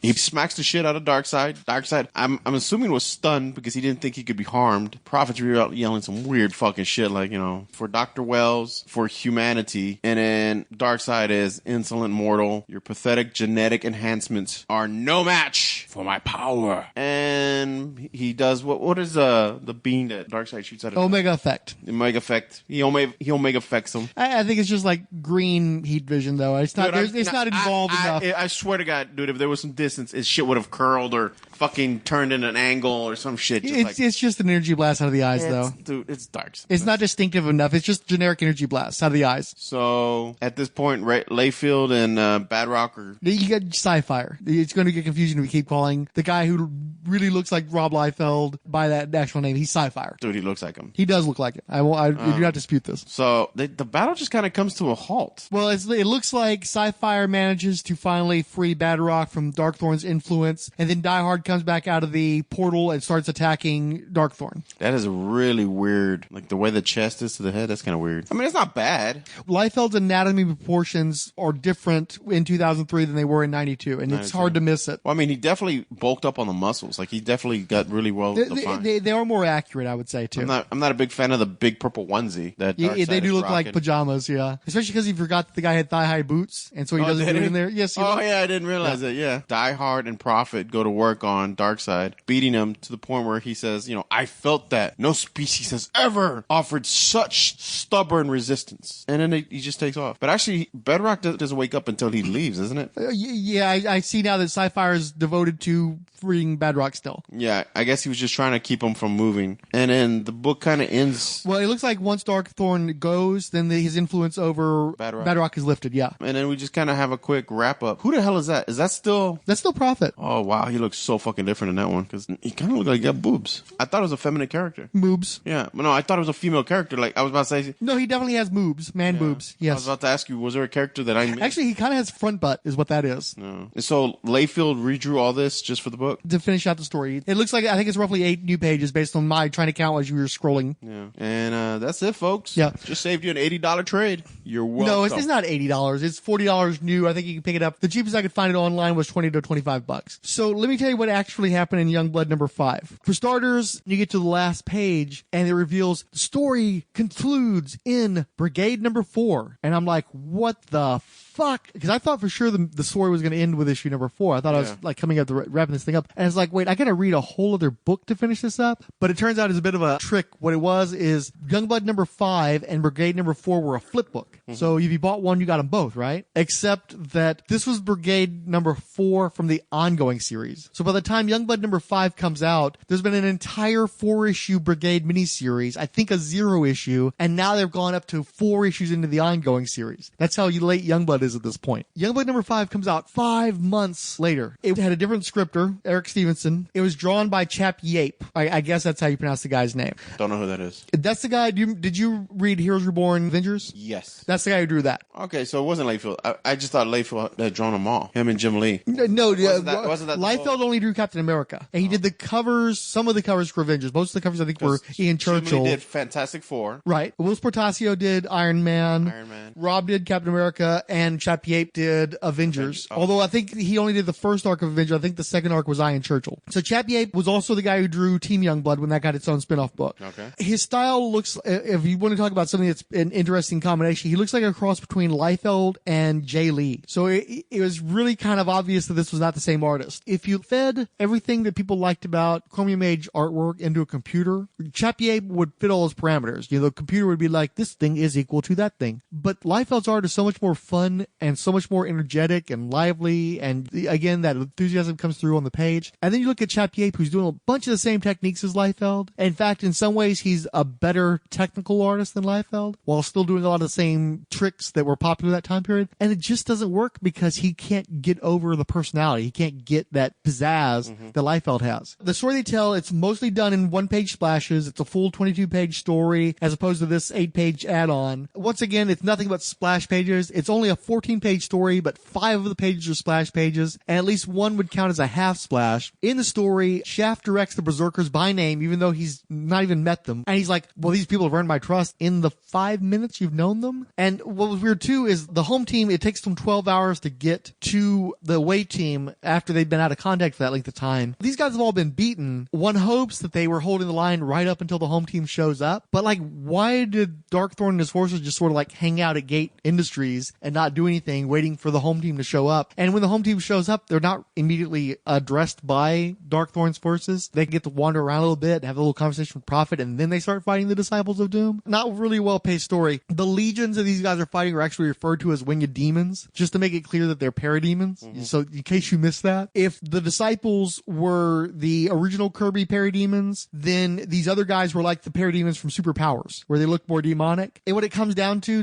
wrap up the story, is you have the guy Sci-Fi, the telepathic, telekinetic guy who killed Kussein Hussein. which got him in hot water with Sentinel. And he's had an inhibitor collar on this entire time to prevent him from using his powers. And so Riptide and Vogue are convinced to take off his leash, even though they don't like it because it's his side dampener. It prevents him from doing much worse stuff than he normally does. And obviously, even though it gives him a major headache and it's a strain on his power, he still has enough strength to blow somebody's brains out if he concentrates hard enough for long enough. With the side dampener off, he's even more powerful. He goes and confronts Darkthornn, who's come through the crash tunnel and just started beating the fuck out of everybody. He beats the Prophet. He smacks the side Sentinel when he tries to step up. Basically, he's beating everybody in Youngblood. And so Sapphire shows up, starts trying to put a mental whammy on Darkthornn. Darkthornn's like, I would love to have the time to continue to warp your already twisted and dark soul, but I gotta go now. And he just leaves. After beating almost the entire Youngblood team, Sapphire gets loose and he's like, see ya. So I guess Sapphire is the greatest threat in the entire Youngblood universe and fuck Darkseid. Or it was just a convenient way to suddenly wrap this story out of nowhere. Wow. So it's still anticlimactic, but it's a much larger scale and it involves all these characters. You've got 3 teams of people fighting against the Parademons and Darkthornn and Possessed Bedrock. So it still feels like a larger scale thing. It definitely feels more like the entire story came together in 5 in a way that these additional pages don't. No. So the Berzerkers are going to go into the crash tunnel and follow Darkthornn back to decay. But Kirby recognizes Prophet from somewhere, and Prophet in a previous issue would kind of recognize Kirby. So Kirby's like, hey, I know this is short notice, but I quit. I'm going to go hang out with Prophet now. And so it's like, wait, you guys go off and do your own series, which is exactly what ends up happening. Chapter Yape continues to keep switching Cross's eye tattoo scar thing back and forth from eye to eye. But see, Die Hard is still on decay because he didn't get turned evil like Bedrock was. So out of nowhere, they just spit Die Hard out of the crash tunnel, and he's like, yeah, the Berzerkers got me back to Earth before the crash tunnel crashed, I guess. And so the issue ends with Prophet noting, and this is the second time this had come up, that he has to reestablish his link to the DOCC, the Direct Orbiting Communications Command. And it was at the second notice because the first time it comes up in issue number 2 or 3, I think it was, I didn't know if it was Youngblood that wasn't connected to Doc anymore. So when they finally made it clear, no, it's Prophet that's connected, I finally realized, oh wait, Prophet is OMAC.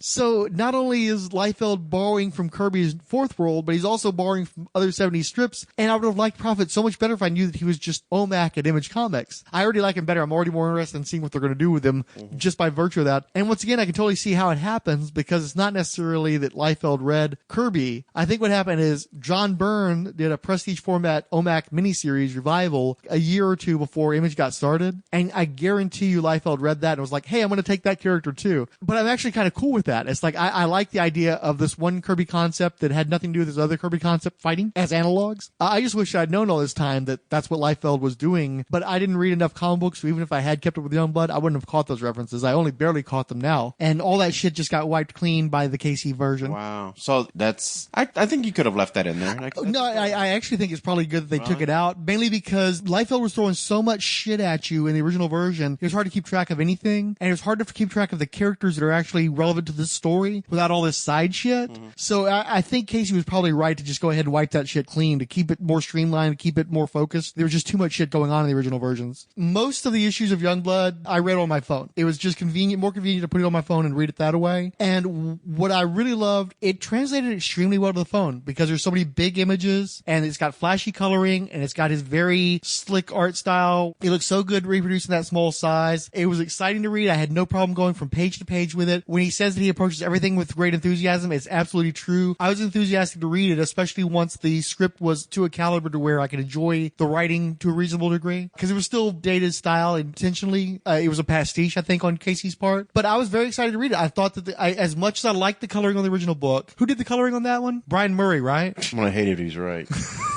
So I thought Brian Murray did an excellent job. When Youngblood came out, I was very impressed with the colors, and I loved that it had a different color palette. As I've mentioned in the past, I liked how sunny it was, how Cali it was. It did not look like the Marvel books that were so much more gray. I loved how colorful Youngblood was, but I have to say the digital coloring is even better. There's some instances, like if you compare both versions of the book, there's some stuff that Murray does better and some stuff the new colorist does better, but I was still very impressed overall with the coloring, and it looks really good, especially in this small format. Okay, so it says color color design, Brian Murray. Color separations, Digital Chameleon. That's one of the things that bugged me is there's some interesting stuff that Murray did with background coloring, shafts of color in different places that gave you interesting lighting effects and such. And that got lost when they did the digital coloring in the revised edition. But it's still so vibrant. It works really well for Liefeld's art style that I think both of them are valid and both of them look good. So let me ask you this real quick. Why did they do this? Was it just a money grab, or did Joe Casey actually come and say, hey, man, I got a great idea? I think the reason why they did it is because Rob Liefeld does not have a legacy to a large degree. I think that's why he promotes Deadpool especially so much. Yeah. Is because Todd McFarlane built this enormous company off of Spawn. Jim Lee is now one of the publishers of DC Comics. Mark Silvestri still has his empire with Top Cow, and properties that are related to Top Cow have been developed in TV and shit like that. And Liefeld never had the cartoon. He never had the toy line. His properties really aren't highly recognized. He spent most of the last 20 years being ridiculed for his art style. The book that he has, that he owns, that he has complete control over, Youngblood, was a book that was mocked pretty roundly for years and years and years. And so I think that he created that hardcover because I think it was going to be for the 10th anniversary of Youngblood initially, and I don't think they quite made their date. Yeah. But I think he wanted to try to take those books that he probably labored on more than any other comic books he ever produced, where he had better art with a greater attention to detail and better coloring and everything else. I think he wanted to go over that and redo it and try to manifest the conception he had of what Youngblood should be and never quite got to be when he was originally published. And I think he was hoping that Joe Casey would be able to help him do that. So basically rekindle it. Alan Moore was going to write Youngbloods, and I bought that damn issue, and it had like fucking 15 different covers. It's one issue of Youngblood, and then they never finished the series. They never did it. And then he did one with Mark Millar, and it was supposed to be a two-parter. Bloodsport, I think. And I bought the first one, and I was super excited because it was really good, and I don't think the second one ever came out. It almost felt like every time he would get these recognizable name writers to come and do something, they all petered out. So he always had a problem with follow-through, and that's obviously a major issue. But yeah, I think that he wanted to validate the work that he did back then. I think he wanted to have an opportunity to represent the material so that it would be what he had hoped it would be, and they would hopefully be recognized and appreciated for what he had intended for it to be. But he had released it in a hardcover that was not widely circulated, that was expensive. You can now pick up all 4 of the revised versions of Youngblood 1 through 5-ish as digital comics for $8 off Comixology. Yeah. And that's the way I recommend picking them up. When I was reading this, I really wanted to ask you that question because I remember I was sitting there and I'm like, what is the point of, because it's a great idea. I would love to see like current writers go back and like rewrite Spawn the first 5 issues or rewrite Savage Dragon the first 5 issues. I would love to see where they would take it at now. Now that you have this long, you have a nice history of the comic come out and almost like, hell, fuck it, call it a what if. What if Scott Snyder rewrote Spawn? Because he fucking writes Batman anyway, and Spawn is kind of a Batman ripoff.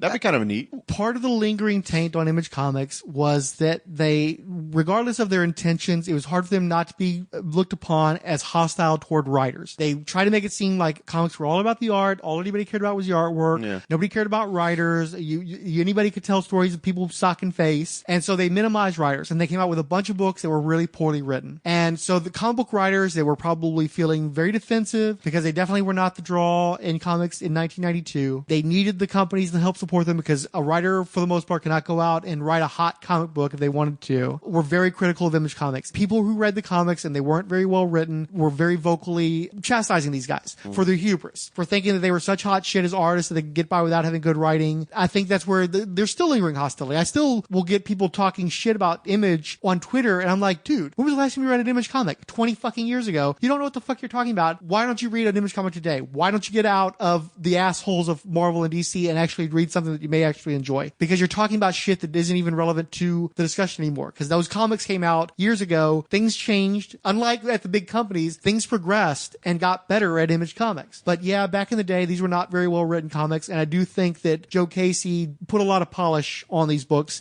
I like the writing style that he gave it. He gave it a very late Bronze Age vibe. I thought there was a lot of Chris Claremont X-Men feeling in there. I think there's a lot of Marv Wolfman Titans era material there. Little Jerry Conway in there. Little Roger Stern. Very much so. I think that was a conscious effort on Joe Casey's part to try to invoke the period in which Rob Liefeld would have been reading comics. Okay. And the comics that inspired Liefeld to create Youngblood in the first place. I think that Casey was enjoying what he was doing with it in the early parts of the story. I think that things get problematic as the story progresses, though. From the beginning, you could see like everybody was really enthusiastic. Casey really seemed like he knew what he was doing in the first issue. And then by the time he got to the 4th issue and the new pages, it felt like they lost the script. They couldn't figure out how to wrap it up correctly. And then it's such a fucking wet fart of an ending there that it turned me off in a big way. I was enjoying it so much I was going to get Mac to read it too, because I was so enthusiastic about the concept because the concept is basically the Avengers team up with OMAC to fight the Fourth World. That's a cool concept. I want to see that happen. I've never seen that happen in a comic book before. And I got really into it because I love OMAC, one of my favorite Kirby concept that does not get the respect that it deserves. I don't know what that is. OMAC, One Man Army Corps. Oh, okay. And that would have been so fucking awesome. I wanted to see that shit. And I didn't get that in either version, but I especially didn't get it in the new version. And the new version is just so boring. I think that those 8 additional pages do not really help the story at all. But I think that Liefeld, again, this was his legacy book, and I think he wanted to be the one who drew that final part of the story. I just think that they either needed 22 pages or they should have done like they did the original comic and give you 8 big splash pages. Let Casey tell you the story in text the way that would Eric. have been nice. Because that's basically what Eric Stevenson does. He takes all these splash pages and he fills in a bunch of the details with the script. Neither one of the endings are great, but the original ending was actually better. Okay. Overall, what did you think of the story? Again, I felt it was real disjointed. I got the first part of it, and then after a while, I kept feeling, every time I'd stop a chapter, I felt like something was missing. Or, like you said, I would notice characters that popped, and I was like, that's what I'm telling you. There was times I felt like I'm missing pages or something didn't download right. It became a chore to keep up with what they were doing. That's why when you told me the concept, I thought that was cool, but in my mind, I thought they went back and touched up the artwork or removed things so it would make sense. Not just like, well, we're going to call this guy Braun even though it's Kirby, and just go with that. And you're like, so you read it, but you're looking and it just doesn't make sense. And the problem that they had in the original comics too, there were just way too fucking many characters. Yeah, it did feel crowded. Well, did any of the characters jump out for you? No. Did you like anybody? No. Did you think we spent enough time with any of the characters to really give them a fair shot? No. I think Chapel got the most,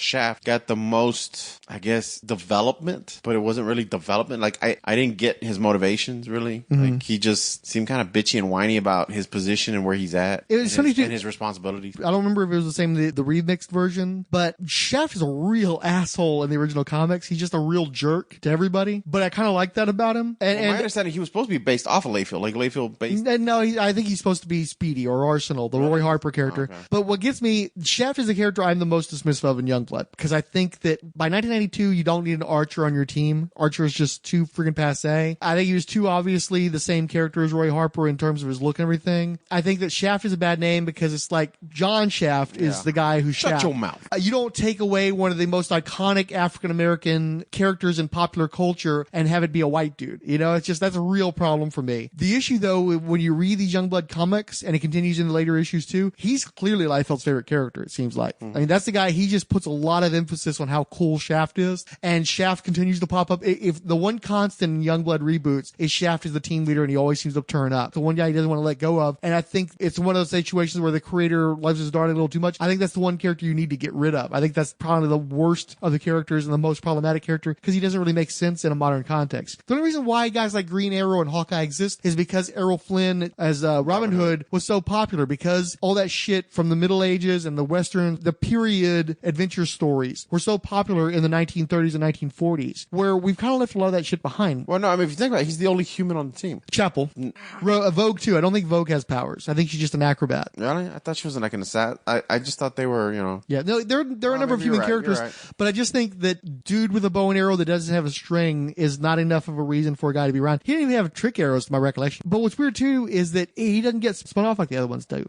I think he's had a couple of one-off issues. He's not in Youngblood Strike File, the bifurcated anthology book they did. It's weird that he just stays in Youngblood even though he's on all Youngblood stuff. I wouldn't read this book. I wouldn't recommend it to people. I liked it enough. I enjoyed if nothing else, I like it as an experiment. I think it's a really interesting experiment. I know, as an experiment, I think here, Image, I'm going to give you $1 million idea. Get all these new writers and do a what-if version and let them rewrite the first 3 issues of your books, or your flagship books. So Cyberforce, Wildcats, Spawn, Savage Dragon, hell, Shadowhawk, and just see what they can go with it now. Like, I would love to see, like, Shadowhawk, Scott Snyder do Shadowhawk, and just see, like, what fucked up, because DC and Marvel are not going to let them do shit. So we're going to give you a Batman clone and you just go to fucking town. Go to town. Give us 3 good issues. That's just something unusual. Give us something different. And I think what they need to do is get these guys that are getting a little heat on them but aren't so expensive yet, like a Tom King. You know, he keeps getting all this attention from stuff like Vision and Omega Men and Mr. Miracle. Get a guy like that who's just coming up and have their introductory Image book be a relaunch of one of their properties. I don't think that you need to go and do a remix the way they did with this. I would do a what if. You don't have to do a what if though, because I think you just make it. No, I mean literally, you just go nuts in the main continuity. I don't think you need to create a what if. I think you just let them go nuts with your characters. Like I said, I would like to see like Spawn taken in a different direction, completely different direction. It's tougher with Spawn because McFarlane is so protective of that. I think that I thought Liefeld had the right idea. Actually, that's why you do a one-off. This has nothing to do with continuity. It's not part of canon. It's just this fun little project. We want to see how it plays out. But I think that's too easy to dismiss the what if. I thought Liefeld had the right idea. I think when he had all these crazy people doing Glory and Prophet and Bloodstrike, those were some pretty interesting comics. I think that there's a damaged goods quality to that though, where people were resistant to buying it just because it was a Liefeld book, bad associations with the properties. But I think that if you got somebody with a little bit more name value, again, like a Tom King or a Tom Taylor, somebody who probably doesn't have enough heat to carry a book, but you give him an interesting new artist and you let them just kind of go nuts with your property, but in continuity, because you can always reverse shit. If they do something that's really wrong, you can always say, no, that was just a one-off. I would love you could turn it into what if it fails. Because I would love to see. Just let them continue on with it. There was so many strings left on like Brigade. My favorite one was this chick slept with some dude and he got some weird disease because he's banging a zombie that he didn't know. And I thought they were gonna go somewhere with it. Where I was like, I remember, dude, to this day, I'm still like, I want closure to the story. I want to see did he mutate into some new beast or monster because the chick he's banging is being every time she's murdered, she's brought back to life, and so she's an affront to God himself, and so there's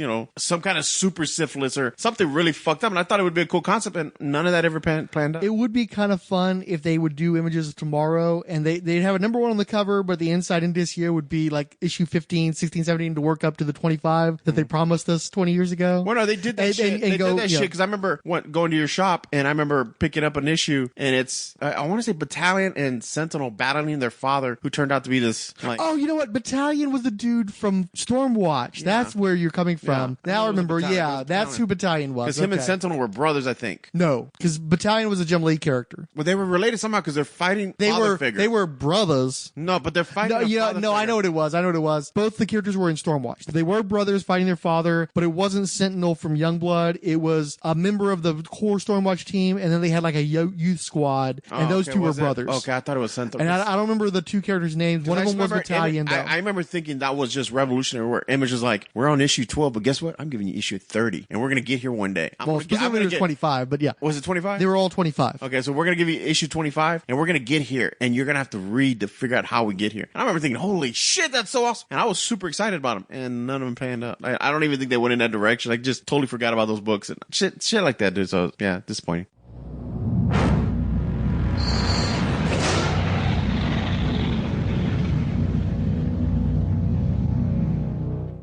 So we got Social Media Love from the 20th Century Geek, The 100-Day Sage, A Beardo Talks Film, Ali Bats, Dr. Ange, Arturo, Beer Today, Beer Tomorrow, Between the Pages, Biko Django, Bones Cafe, C. Isabel Brain, Cash Flag, Charlton Hero, The Cinnabud Podcast, Coffee and Comics, D. Parvez, Derek William Crabb, Dirty Bit Podcast, Discover Pods, Dolise, Dumb Reb, Ed Moore at Indie Comics Fan, Marvel Bronze Age, Miskatonic, Teal Productions, Ela, Inigo Montoya, In La Buqueta, Fanholes Podcast, Goldmine LLC, Good Times Great Movies, Grateful Dalek, Grimlock Strongest, The Hammer Strikes, Hello Life What the Fuck, The Invisible Mannix, Jeffrey Brown, Joe Crawford, Just in Time Podcast, Justice First Dawn, Kaiser Leo, La China, Longbox Crusade, Luna, Michelle Fife, Michael Wagner, Mikey Flash, Nexus of All, Odell Abner Dracula, Pooch and Little Pooch, The Quipster Podcast, Rad Adventures, Randy Caldwell, Real Comic Heroes, Richard Field, Robot Boombox, Ryan Daly, Scavenger Lord, Secret Transmission, Sir Robot 23-9, Sean Haggerty, Sean Merrick, Sean Phillips, Silver and Gold Podcast Network, Siskoid, Son of Cthulhu, Stacy HD, Talk Nerdy to Me, Terrence Castanguay, Toy Lab, Trekker Talk Podcast, Vinicius Cadero, and YoArt. The Hammer Strikes writes, I think I get at least 1,000 times more enjoyment from listening to you guys talk about these issues than when I read the few that I did. I would agree. When you frank it, I told you, we have the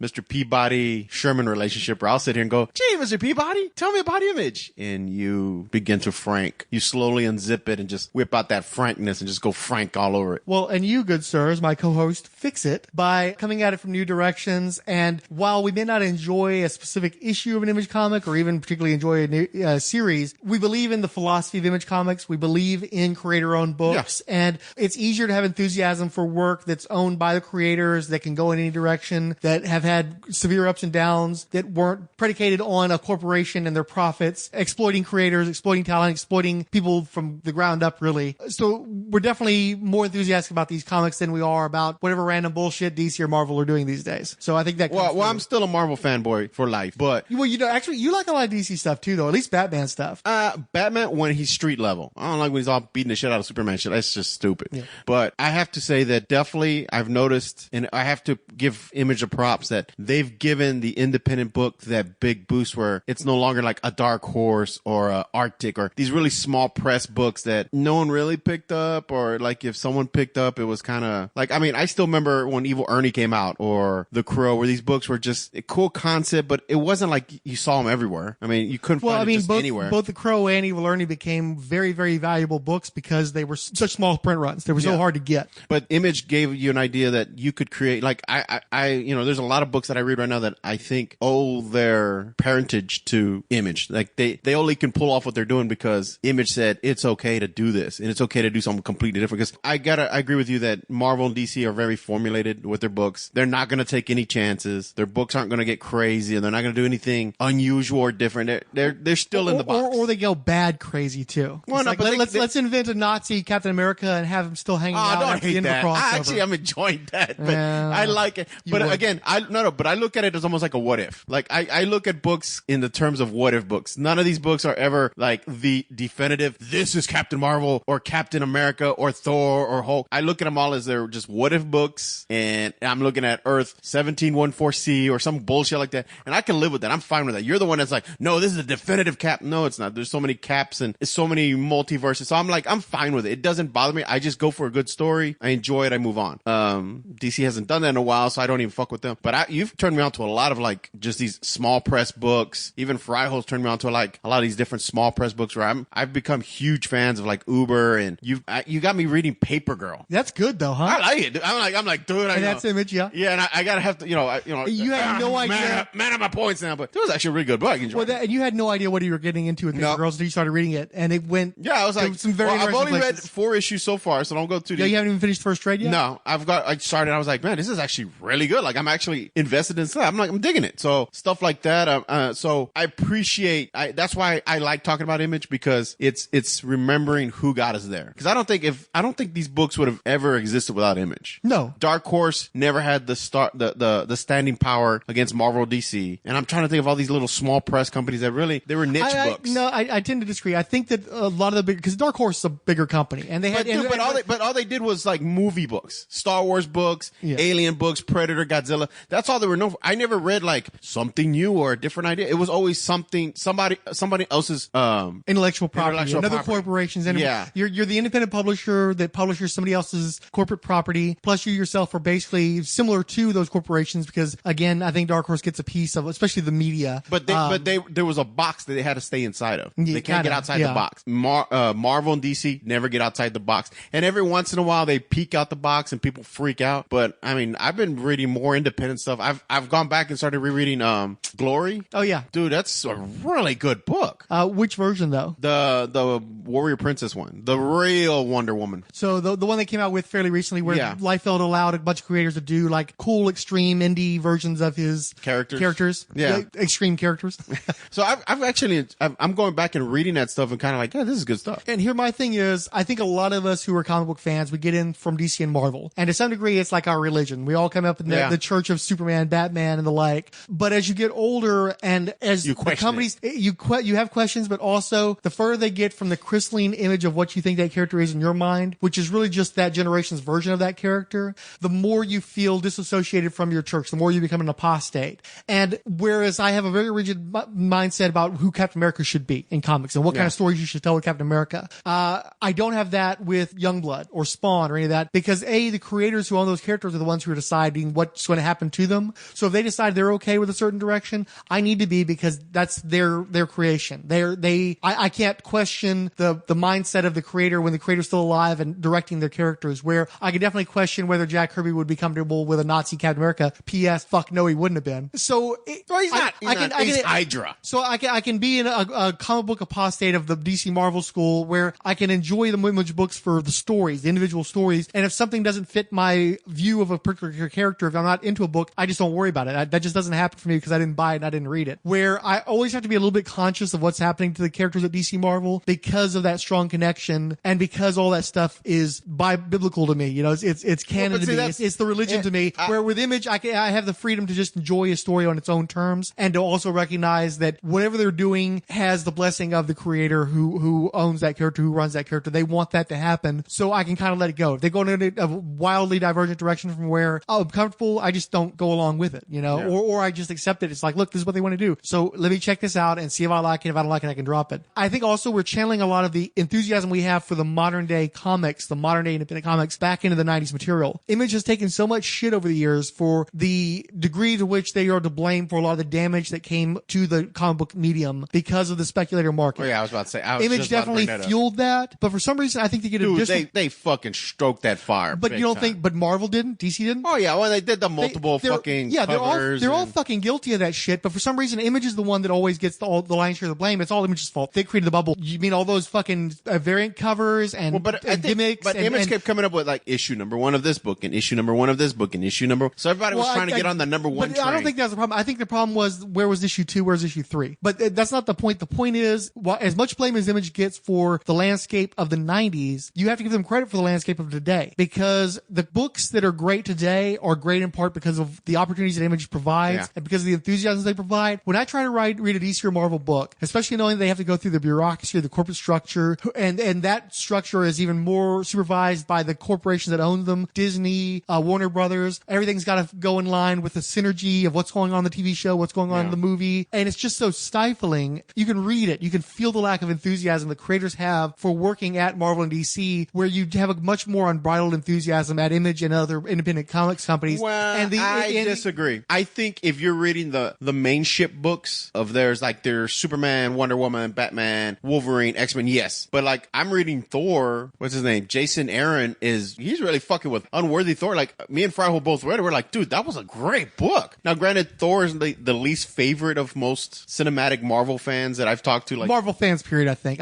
Thor's kind of the underdog. Actually, because Jason Aaron's made me a Thor fan. Like reading his historically, I wasn't a huge Thor fan. I knew him from the Babysitters. Vincent D'Onofrio. I knew him from that. I remember some of the animated stuff, but I was never like a huge Thor. I was never big into his mythology. It seemed kind of cool, but the artwork was hard for me. It was very aggressive. That was what was his name? Simonson. Yeah, Walt Simonson. His artwork was very aggressive, and I couldn't get into it. It seemed too far. Like I felt like I was walking in the middle of the book. I never felt like I could have just jumped on. Fryho, who's a huge Thor fan, kind of got me reading the Jason Aaron stuff. I'm a Thor fan. I'm like, dude, I really enjoyed Thor. I mean, it just so when I go back and watch the Thor movies, I enjoy it a little bit more. But I think if you find the problem is when the characters become so popular for those two companies that everyone's looking at it, that's when the company starts kind of stomping around and trying to pigeonhole them and trying to, I guess, like you said, formulate them so that everyone can buy into it. But when the books are Guardians of the Galaxy, if you read the stuff that the movies are based off, was great stuff. And now Bendis is writing all this weird bullshit. Well, Bendis isn't doing it anymore. No, he's not doing Guardians anymore. But you can see the Guardians comic book that exists today is the movie characters. Yeah, it's basically the movie. And that's I think the saddest thing is that all the movies have influenced the books so much, where before it was the books influencing the movies. And now the books are trying to copy that movie feel. And I'm like, no, you should be doing something completely different so the movie has some ideas.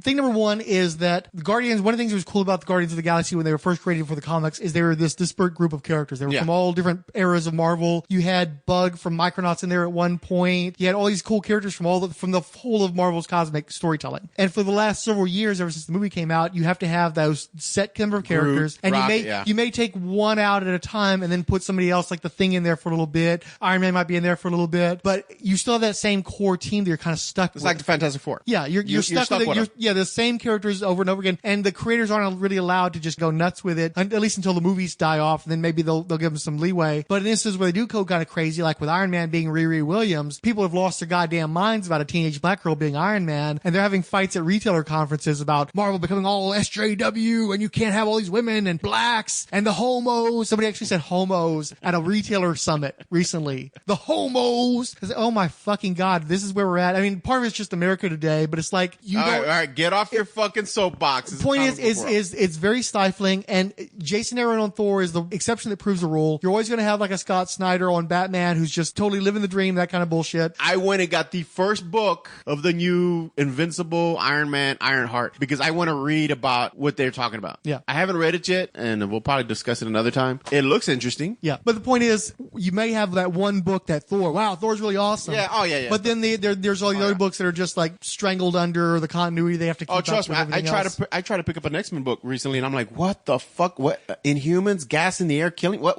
Well, it's like I had to step away because I was like, I felt again lost. I was like, I was a little disappointed in my Marvel, but I was like, I have no idea what the fuck's going on. Like, mutants are dying. Wait, Cyclops is dead. There's gas in the sky. The Inhumans are enemies. I was like, this shit's too. It's too. I just walked away and went back to Thor. I'm like, okay, Thor makes sense to me. Yeah. That's sad to say, but Thor made sense to me. Where the X-Men made no sense to me. I'm digging the Cap because it's just fucking weird.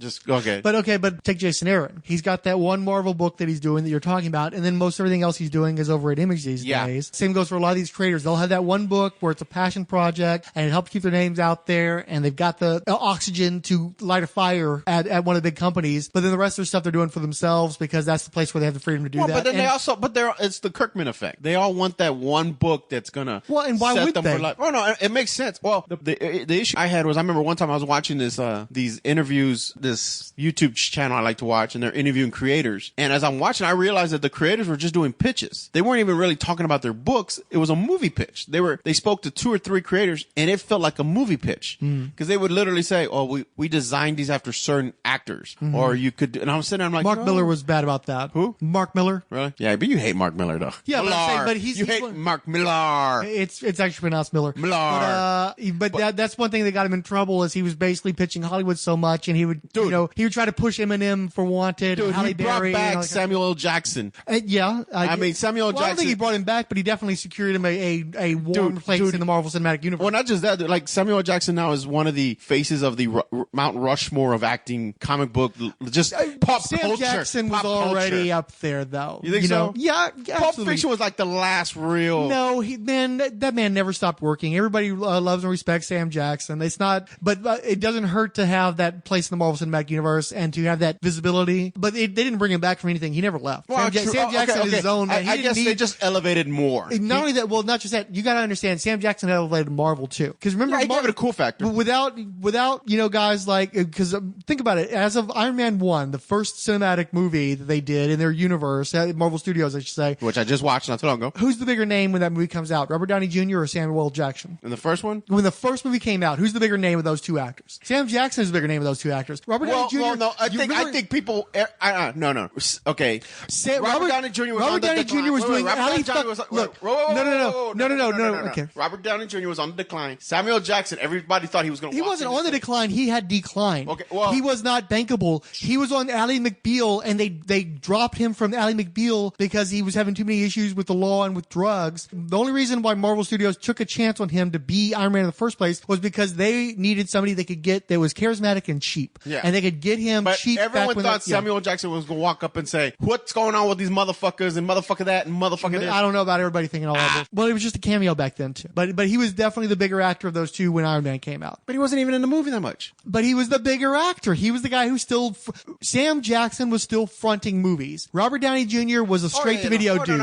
He was a TV dude. I'm not denying that. Yeah. But I'm just saying. Well, whatever, dude. I don't even know what your point is anymore. Go ahead. God God, heaven. Remember the part where I wanted this to be tight and you're fucking going off in the fucking stratosphere? We're going to have to do a whole other episode. It's the first fucking comic, you fucking cunt. Ugh. Okay. Hey, you wanted to bring me out, bitch. I'm out. Come on. You're out, all right. You poked the bear. The bear's out the cave. Now I know what Spawnometer episode 6 is going to be. Fucking hell. Justice First Dawn writes. Yeah, I just imagine like you're doing the words, and then it's like 20 minutes of us just fighting and arguing about Samuel. Highlight, delete. Oh my God, that's fucking amazing. And it goes back to, and then we also want to thank Samuel Jackson. Justice First Dawn writes, Mortal Kombattery between Spawn, Violator, and Rolled Spine podcasts. And that's when I chimed in. Somebody had sent a gift related to fatalities in the Mortal Kombat video game. And I was like, oh, is that the thing that Mortal Kombat did? They had like the fatalities and stuff. And then everybody piled on to me for being ignorant about video games because the last video game along those lines I played was Street Fighter. I was already getting out of video games when Mortal Kombat came on. And so Matt got in there. Everybody jumped on me. That's on why that I do not tweet. Yeah. Well, you would know that though. You're still a video game guy. Yeah, but you would have been in the fucking. You'd have been on top of the pile. Sounds very like a sweaty pile. Justice First Dawn wrote, "Look what you made me do, digging up footage of this Shadowhawk game. I'm a little disappointed. It was meant to be mostly platform gameplay. Comic games at this time seem to be better served as straight Double Dragon riffs. I don't know if you've seen it. You know that they actually developed a Shadowhawk game back in the 90s. This is the first time I heard of it. Yeah, it was a side scroller where he does a lot of jumping around. He basically, the whole thing is him shooting his grappling hook and like swinging up different levels and fighting random dudes. So it sounds like every Contra game. Right, along those lines. But then at the boss level, it would become more of a Mortal Kombat-y kind of fight. But it had decent music at least, kind of repetitive. Well, you know there was a Spawn game. So it never got released, and then somebody got the rights to it and put it out as like a digital downloadable game, but they didn't actually clear any of that shit with Valentino, and so he sued them, and now it's gone bye-bye. But you used to be able to like download this playable version of the old game that didn't work out. You still can, I'm sure, yeah. Let's see. Jeffrey Brown wrote, I have this issue and the issue guest starring Savage Dragon and issue number 0. Do not start talking about Shadowhawk number 0. Save it for a later episode, please, sir. Okay. I know you have a lot of things to say about that one. Well, you fucking tricked me. Start reading Shadowhawk, and I read 0 first, and I'm like, what the fuck am I reading? That was the Rob Liefeld issue, so sorry. Charlton Hero writes, that's some basic metal shading right there. An image of Shadowhawk from the first issue, the splash page, where it had the weird logo for the story title. It was in a weird like logo where it was all like 2 or 3 rows just as a brick of text. So he was commenting on the shading. Then he was saying, people crap all over Rob Liefeld for character anatomy, but Jim Valentino set the bar so low on Shadowhawk that Rob looks photorealistic. I submit for your approval, Exhibit A, Valentino's mastery of perspective and foreshortening of the anatomy. And what he did is he posted an image. There was a promotional poster of Shadowhawk where his thighs had a 6-pack. It was just like weird fucking anatomy. Dude, even you could tell the anatomy's way off in all the books. On the Shadowhawk books. The Shadowhawk books. Yeah, the ones we were looking at, because I remember they looked weird. Like, he didn't look. Didn't you bring up the fact that his mask was never truly one mask. It was constantly evolving, almost like a Venom type symbiote. Yeah. I brought up that Evan Dorkin brought up that he didn't want to draw that mask because he couldn't figure out that's right. physics of it. Right. Yeah. So, yeah, I can absolutely see that. It was kind of a cool poster. You just have to forget human anatomy to enjoy it. Let's see. I think that was I believe that was their Creo. Dead as Hell writes, if Liefeld drew that, people would shit all over him. Well, yeah, it was interesting. The Shadowhawk episode and the promotion of it specifically, a lot of people were coming out of the woodwork was like, we hate Valentino too. Because people don't run down Valentino the way they did Liefeld. Was he a jerk to anybody? Or? No, I think, from what I hear, Jim Valentino's a real nice guy. You know, I don't ever hear any crosswords. And of course, he was never the artist. You know, he was always the seventh most popular image artist. I thought it was weird because all those artists that came out I was like, remember looking, I'm like, damn, this is really great art. And then his was kind of like, Jim Valentino, like he lucked out. He lucked out when he got to leave. Valentino shared a studio with Rob Liefeld. He was friends with all those guys. Yeah, you know. But why do I get that he was the guy that everybody was kind of like, he's just around? Like, well, it's sort of funny because again in the Shadowhawk episode, if you listen to the audio, there's that point where he's talking about how everybody thought that mine was the worst selling book, but it wasn't. So it makes you wonder. It's like, well, yeah, but which one was? And did they have a foil embossed cover, a glow in the dark cover? I gotta find that cover. cover. I gotta find that.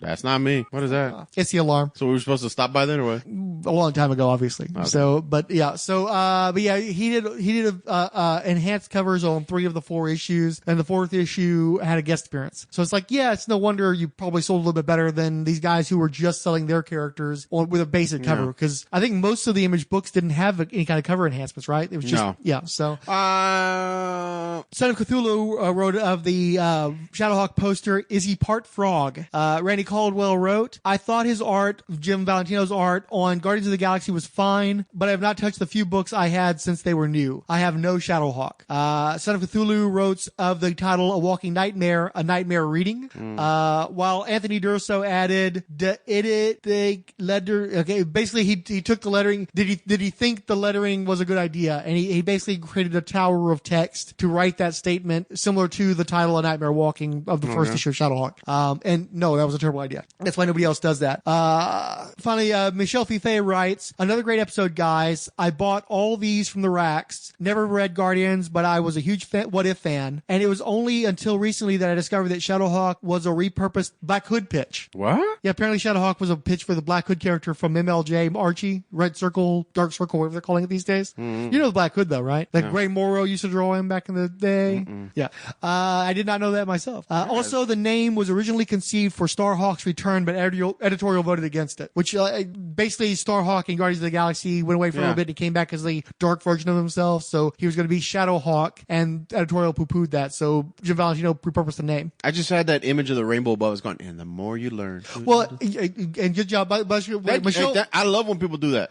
Someone else franked me. Well, what's her name? I just want to say, too, I very briefly met Michel Fiffe at Heroes Con, or at a pizza parlor outside of Heroes Con. I just shook his hand real quick because there was a diner table full of people related to the Fire and Water Podcasting Network, and it was just too crowded. There was no place, so me and Paquita went off to the side and had dinner on our own, and a few people came over and kind of visited with us, and I went over one time to say hi to everybody at the table. But Michel Fiffe is actually a creator. He does the independent series Copra, which is basically kind of a riff on Suicide Squad. I loaned you my copy of the first volume. I don't think you ever got around to reading it. And he's got a new book coming out. I've got that on order from Fantagraphics, so I'm looking forward to reading that. So it's not just... Is he French-Canadian? Maybe. I've been frunked. I've been frunked. So you haven't been franked, you've been frunked. I've been frunked. And he's been very supportive of the show. He seems to like Spawnometer. Thank you. You know what? I'm going to go back. I want to go back. I want to go back and reread his stuff. No, I think it's cool that a creator is taking their time to look at us lonely little trolls at the bottom of the bridge and spend time with us. Thank you. And I'll check out his stuff. I'm telling you right now, you got me on this huge independent book like frenzy. Yeah, that I'm doing right now. And we just enjoy him a hell of a lot more. Dude, that's the first Marvel book I've picked up. I haven't read anything Marvel. I've gone. It was a very important month for me. The first month in like decades when I didn't buy a single DC title, and it's happened repeatedly in the months since then. I don't buy Marvel and DC stuff. I haven't bought Marvel stuff in a long time because I had Marvel Unlimited. But you're not a Marvel fanboy. You were never one of us. No, I was back in the 80s. But it's been a long time. But yeah, I buy independent stuff now. I just don't buy much mainstream stuff. I can literally keep up with everything that's happening in the comics by, reading the news, because that's all comic book resources and Newsrom and them talking about is the mainstream shit. I have to actually go out and buy independent comics. So, and I'm willing to because I enjoy this so much more. And I just read your shit, so. Sometimes you read my shit. If you read my shit consistently, we would still be putting out Underguides episodes. Whatever. This is what I have to work with. Jesus.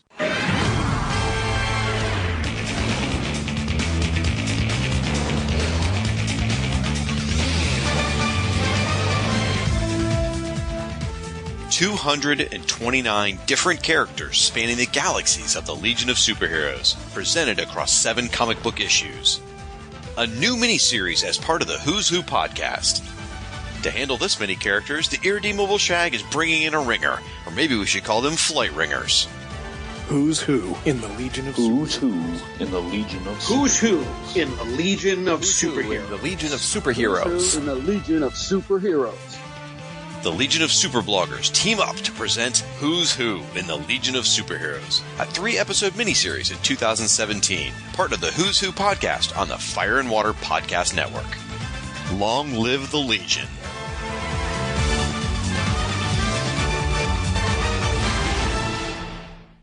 Happy Sunday, you dirty little bastards. This is a teaser for Weirdo and a Weirdo Talk film. I thought I'd give you just a little taste of what we're going to be talking about. It's a bit silly in places, but hey ho, I'm a silly bastard. Take care, people. Bye-bye.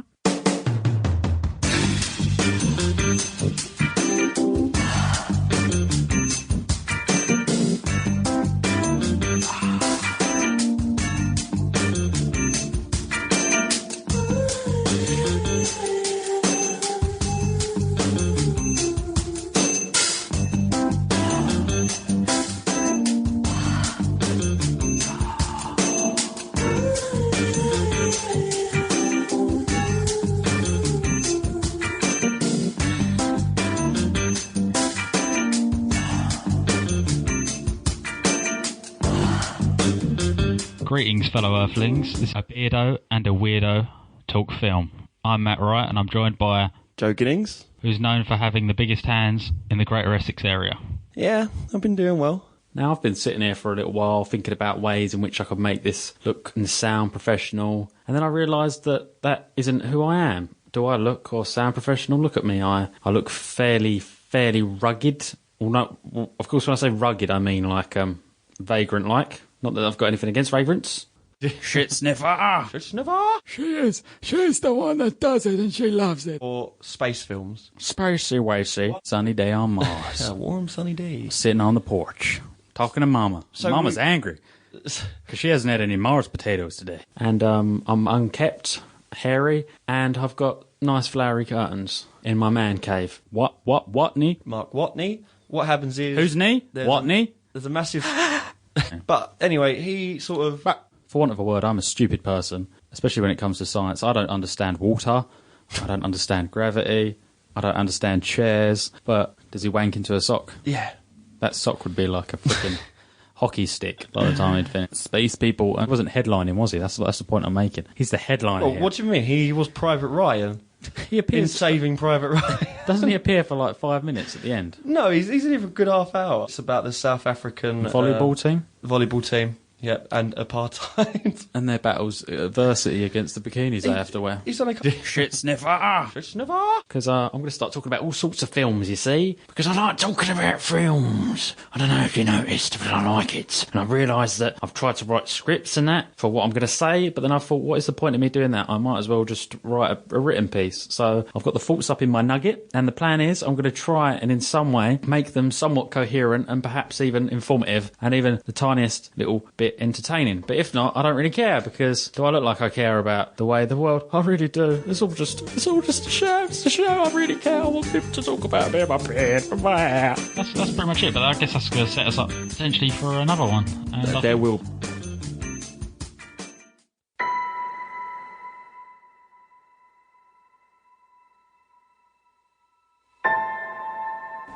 Who are you? We're fans.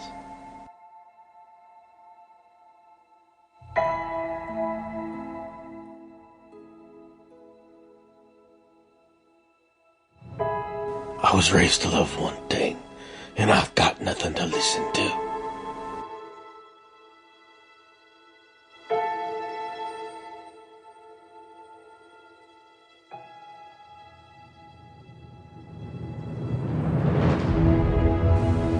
Nothing will stand in our way. I will edit what you started.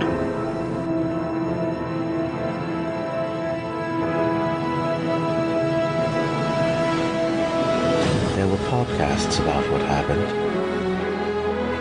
It's true. All of it. I am Tony. I am Shane Kong. Hey, this is Brian, aka Breakdown. This is Derek WC. Hey, it's Mike Thunderwing. It's Justin Vermont. Secret Brothers. For the fans and by the fans.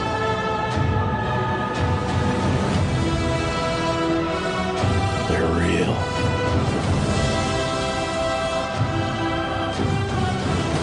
The Thanos Podcast. It's calling to you.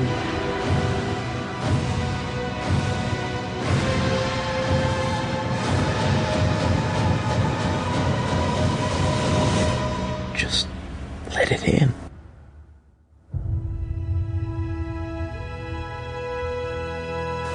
Weekly content on iTunes, Stitcher Radio, and fanholespodcast.blogspot.com.